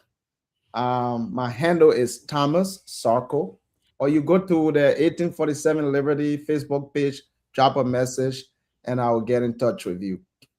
That's Mr. James Davis coming from Wilmington, Delaware. Thank you.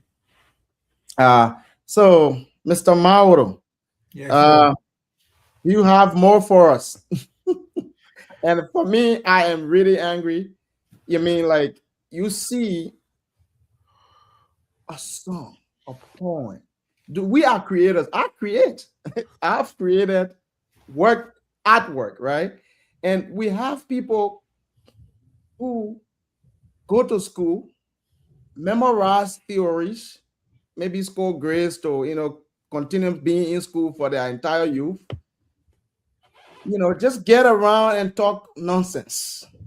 Try to denigrate, try to put down a scholar who was many, many years ahead of his time when he wrote these patriotic odes, these songs.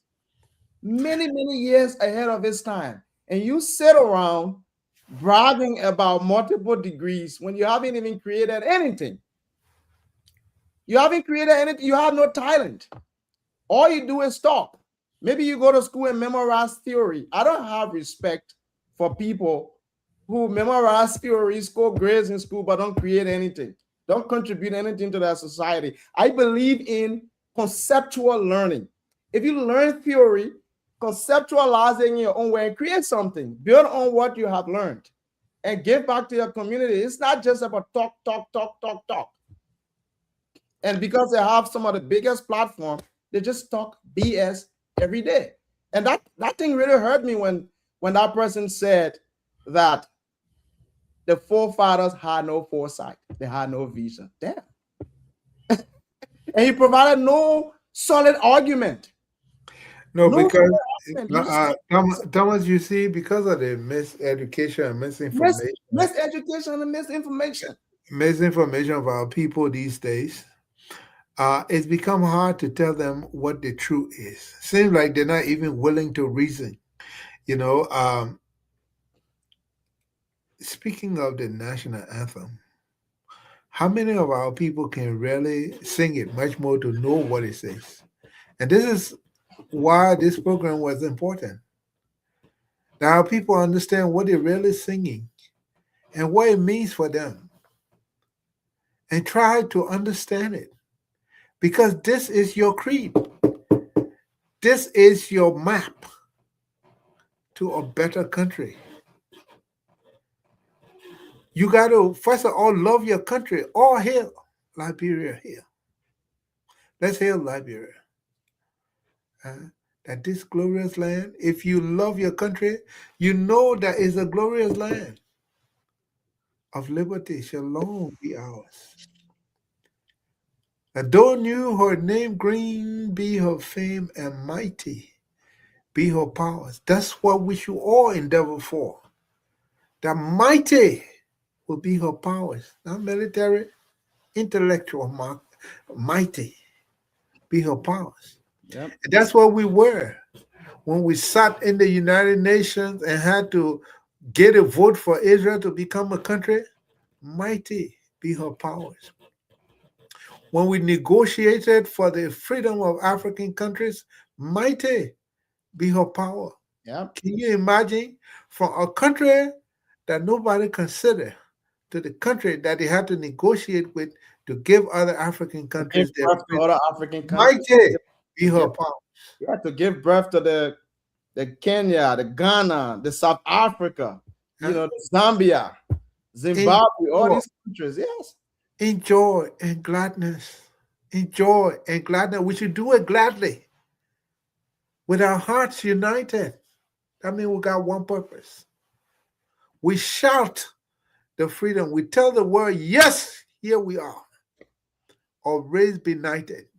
The people you wanted to step on, the people you wanted to keep in darkness, here we are. We're on the table.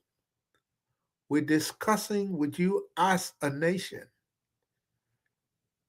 With hearts and hands, our country calls defending. We meet the foe with valor unpretending. Are we meeting that foe? Are we doing our part as citizens? Why are you a citizen, in fact, if you're not going to protect that country? Why do you consider yourself a citizen if you're not willing to meet that foe with valor unpretending? You can't vote for people and be afraid of them. If they came to beg you for your vote, that means you got something that they needed. You're not the one who begging them to go there. They beg you for your vote, so they must do what's best, what's in your best interest. So it is up to us, Liberians. The roadmap is there. We got to follow it. We got to marvel, muscle up the will to do it. Because we have a roadmap. We're going somewhere. We do it. And to that And friend, before we went astray, mhm, look at us today. Look at our people today. Are we proud? Are we proud that 1% of us can be successful and the rest of our people dirt poor? Does it make you proud? In fact, any sensible person will be scared because that should make it dangerous for you. Jimmy Cliff, the Jamaican singer, made a music that I love. Said too many people are suffering. Too many people are sad. Too little people got everything, while too many people got nothing. Remake the world. You're talking about poetry. And one of them again. And I love that song. And every time there is a Liberian program, I wanted to play that song because it's so real for us. Too many people are suffering. Too many people are sad. Too little people got everything, while too many people got nothing. Remake the world. Can we remake Liberia? Can we make Liberia a wholesome functioning society? That will only happen when we change the way we vote. When we start voting for people because they are our friend, because they are our tribesmen, yep, because we went to the same school and all of that kind of nonsense. No. Not only will the person be qualified, but qualified in what? What have they done in their personal life to qualify them to be your president? thank you. What have you done in your personal life? Have you gone and And the complained? person tell you, oh, they get PhD. And they never read one pamphlet before. You What read good no is a pamphlet PhD? bluffing with PhD. What Yeah, good is a PhD? We want somebody who can show you practical work that they've done in their life. Then you say, yeah, if yeah, I give this kind, it's like somebody. What can we say? He not agriculturist. He never planted a farm before, and because he come to you and tell you, say, I get degree in chemistry. So mhm. you tell him he must be the manager for your farm. Yeah. That's the way the Liberian men perceive education. Like just education on a book, Yeah, not your not farm, your proven. farm not going to survive. You want somebody who say they are agriculturists and who has agricultural things to their credit to Mhm. say, I did this, I did that, and I did the other. If Benana Urate boasts or brag about being an agriculture expert, I give the man Yeah. credit because you know what? He has produced something. He produced something. He's That's what growing food and hiring people and employing people. But Cummings that's can not tell you, say, I can manage their country. He said, why have you managed? He said, I he's, managed a multi-billion-dollar corporation there you for go. 20 years. And that's my result. Go there. It's written in black and white. Those are the kind of people you should be looking at, not somebody who, oh, they've been there a long time. Doing what? Yeah. You know that just the theory. When I was in Liberia, when I was attending the UL, this I oh my goodness, school's supposed to be exciting, especially university. But for me, it was sad. It was really sad because you got these guys gathering under the palaver hut and just screaming and quoting Aristotle, quoting Plato, and everybody like, Baku, you strong. Baku, you strong. Guys just memorize other people's theories, spit them out, and people look at them, people revere them to be clever. Like, damn. But the funny thing about that is, and when you ask the people who think Paco you strong, you say what the man said. They Yeah. say, I don't even know, say, what about in no world. And this is the same concept it take to the national politics. But I that's what was it I is. was listening to one of the biggest platforms in Liberia now, if not the biggest platform. And there were two individuals they had. They putting all these guys on a pedestal now, like on a pedestal, like they are the best thinkers in our land. Like I don't know what kind of yardstick they're using, what kind of criteria they're using to, put these guys on such pedestals. Like they are the biggest thinkers, and they put these two fools. I don't want to do this, but sometimes I get really angry, and I have to do it. I have to do name callings. Like they put these guys on a platform to debate. What were they debating? I don't even know. And then they were debating who's smarter than his friend. The other guy is a former government official in the previous regime, and the other guy is a activist, so-called. Make a lot of noise. Then these guys were talking about who's smart, and the other guy tell his friend, when I was in high school, I went on a road throughout. All my classes are on a roll.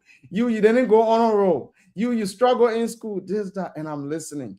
And the moderator, man, you gotta be you gotta be limited, to moderate such a nonsensical exchange. But And but these guys, and these are the guys we are looking up to, the rest of the country looking up to be but like the Thomas, I biggest thing. think I'll come to you quickly, Mr. Maolo. And these guys, former government official, now one of the biggest activists, so-called, and they're talking about who's who, and they're talking about what they did in grade school. But since you left grade school, how many years have passed? What have you done with your life? What have you done for your community? What have you contributed? What all the smarts, you boast of, you in high school, all the things you did, the incredible things, the grades, how have those grades, high grades translated into anything that you're doing right now in your life that benefited your community or your country. And these guys who supposed to be the journalists or owners of the biggest platforms, they themselves are limited, to think that, those guys are the biggest thinkers. They are the potential leaders of the country, and they put them national debate, and they're talking nonsense. Well, well, Thomas, when you see the country today, you understand that they haven't evolved from the wartime. Listen to the kind of songs they sing. They're patriotic songs. I want my baby, baby, yeah. All of those songs, that songs they heard the rebel then singing, right? That's what they sing these days to glorify themselves. You go to somewhere, they say, one shot for the president, bah, two shot, bah, bah.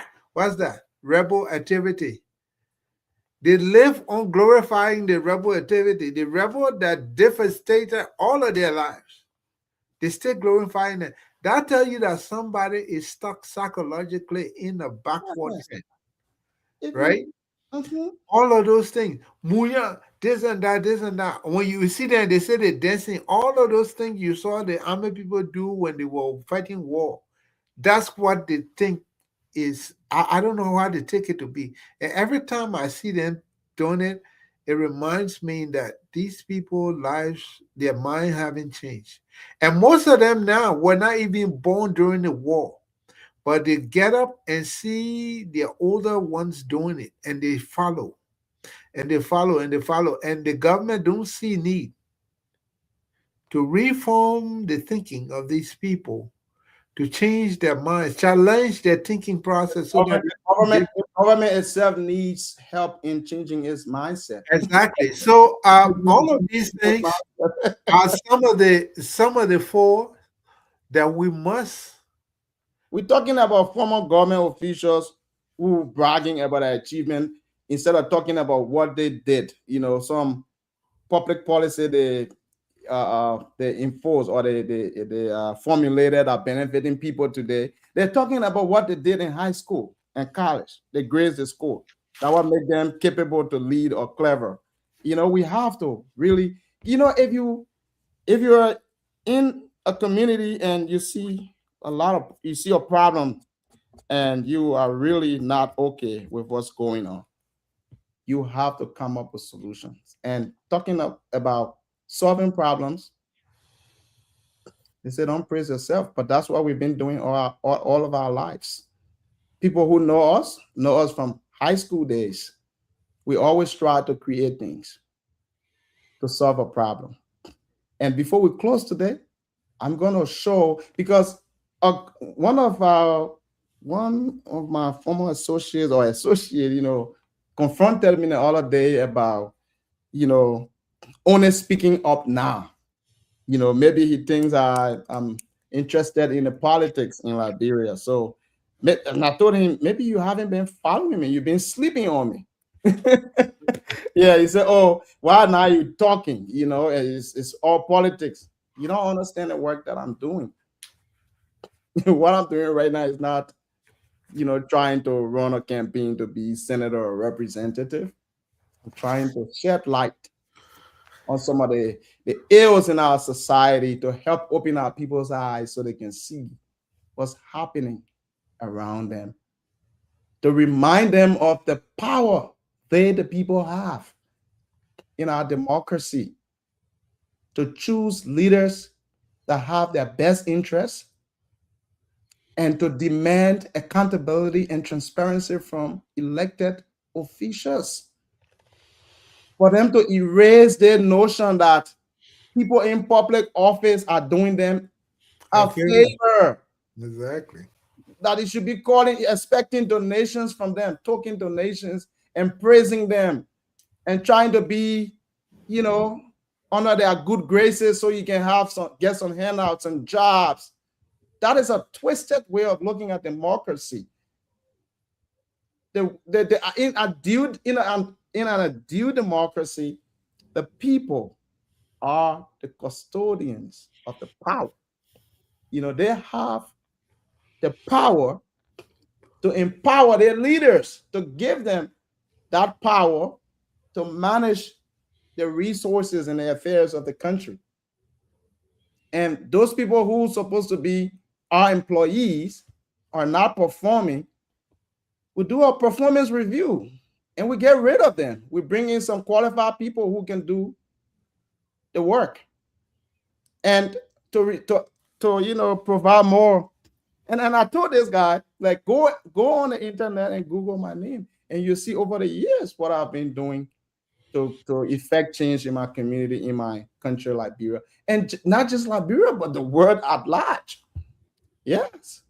So, and I will close on that. And Mr. Marlowe, we're talking, and you wanted to know more about my artistic side, the poetry side, spoken word. So I will close with a message that has been consistent ever since I was a kid, ever since I was a young man. The message has never changed. It's just been taking different forms and shapes, but my message is consistent.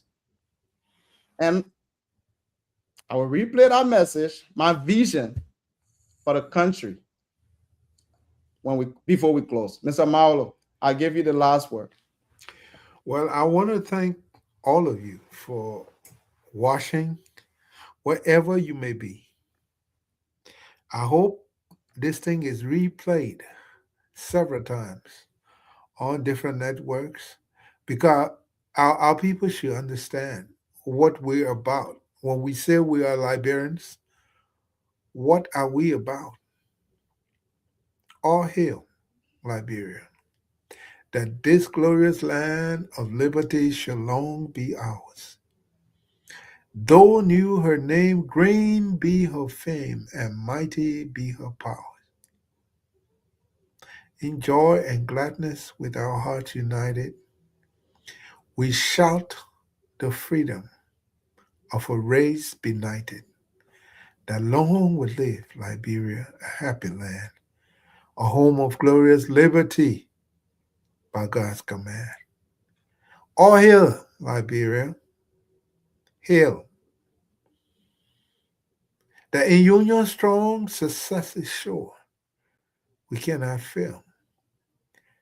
With God above our rights to prove, we will over all prevail. With hearts and hands, our country's cause defending, we meet the foe with valor, unpretending.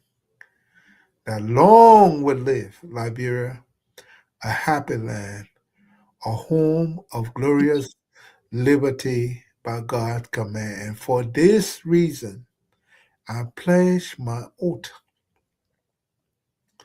to the flag and to that republic for which it stands, which is Liberia, that one nation, indivisible,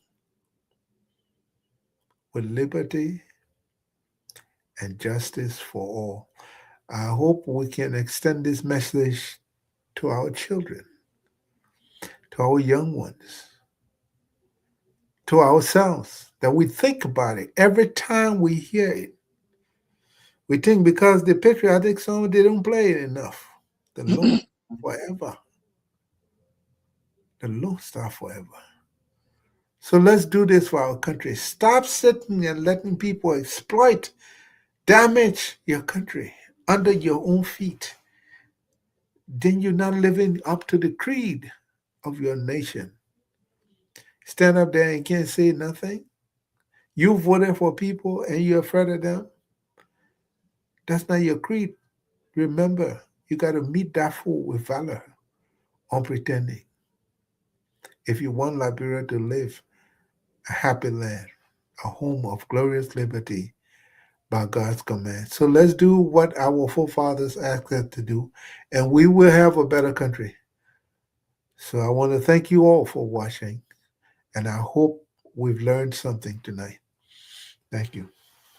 Thank you very much. And to the skeptic or the skeptics who think we're just here seeking this false popularity, self-glorification, the trend that is going on in Liberia that is taking, over Liberia nowadays. No, we're not. We've been consistent with our advocacy for more peaceful and prosperous Liberia, for sustaining the hard-earned peace that we enjoy in Liberia today. We have been consistent with this message, and we will not change. We will continue. But here is the message more than 13 years ago, somewhere in Asia. I will play it, and we'll close on that.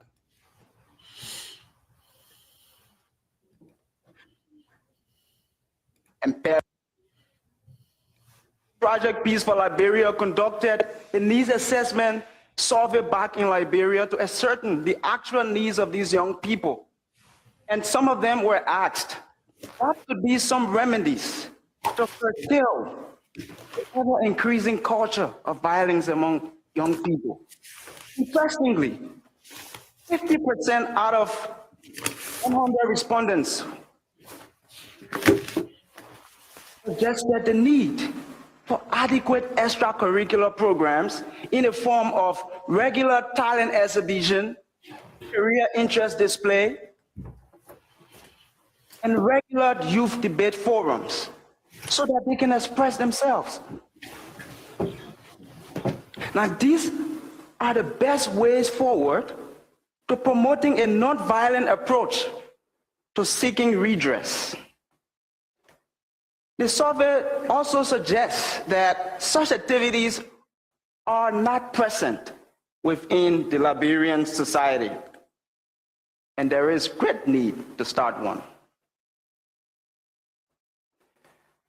And policymakers too must contribute in the process by listening to the plight of young people when they are disenfranchised.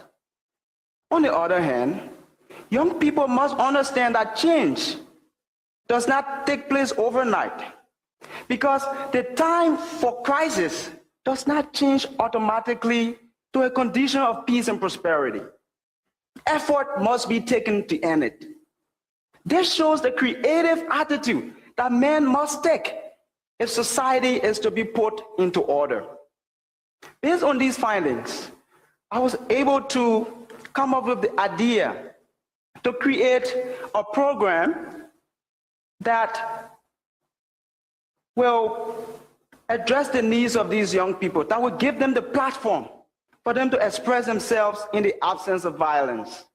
And so we designed a project called Eureka Literary Cafe, which will create a common ground for these youngsters to come and express themselves through various art forms, like poetry, like short films, music and dance, youth debate,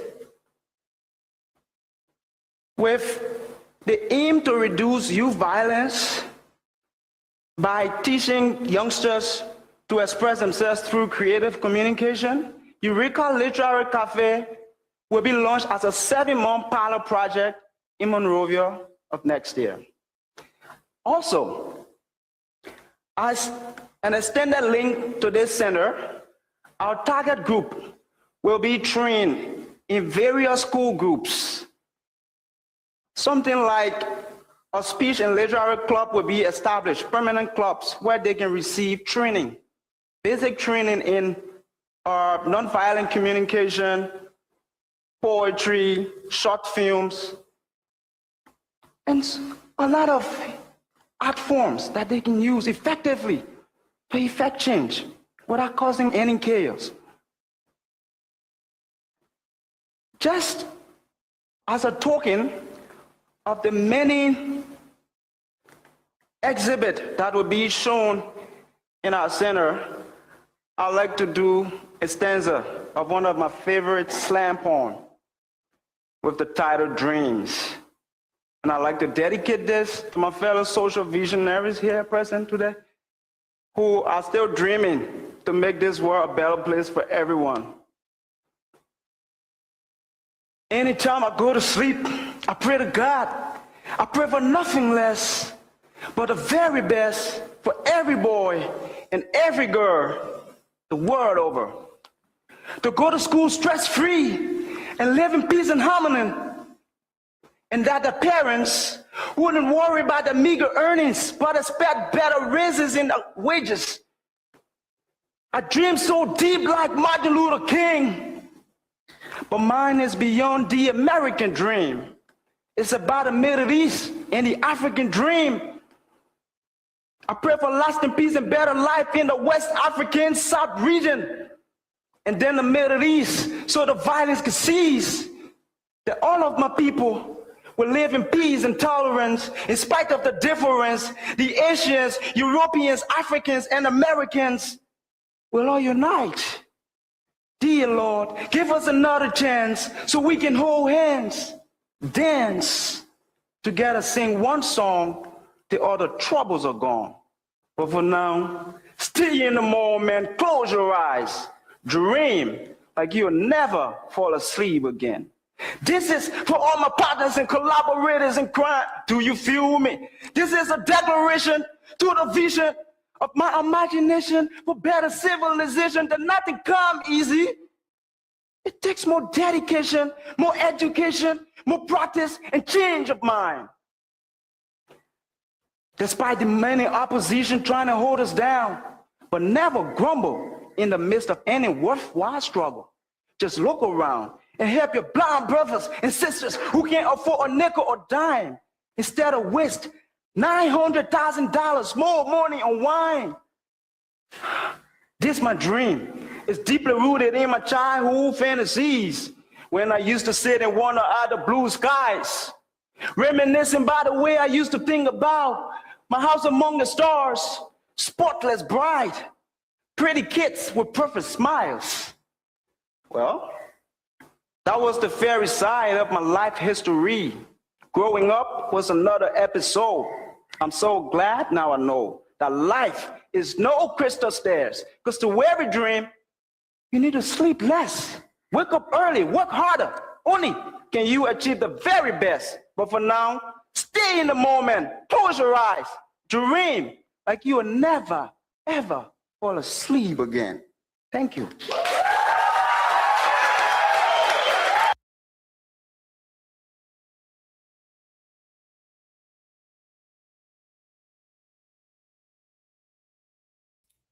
There you are, Mr. Marlo. The message has been consistent. It has never changed. The message has been That was good. consistent, and we are not in pursuit of any false glorification, false popularity, like we're seeing, in our country today. Everybody wants to be a philanthropist, or a leader, but without doing anything privately in their own effort, without a camera looking, without the cameras on, everybody now is a leader. They're putting them on a pedestal, and they're just talking and talking and talking and not doing anything. But hey, we're not going to give up on our dear country. We will continue the fight for the liberty, true liberty, the liberty that our forefathers envisioned. And 1847 liberty is 1 year down in the books, many more years to go. Thank you, Mr. Mauro, and thank you to all of our dedicated followers for listening, for joining, following the stream today. We'll see you next time. But before next time, please remember to take good care of yourselves and spread kindness wherever you go. I'll talk to you soon.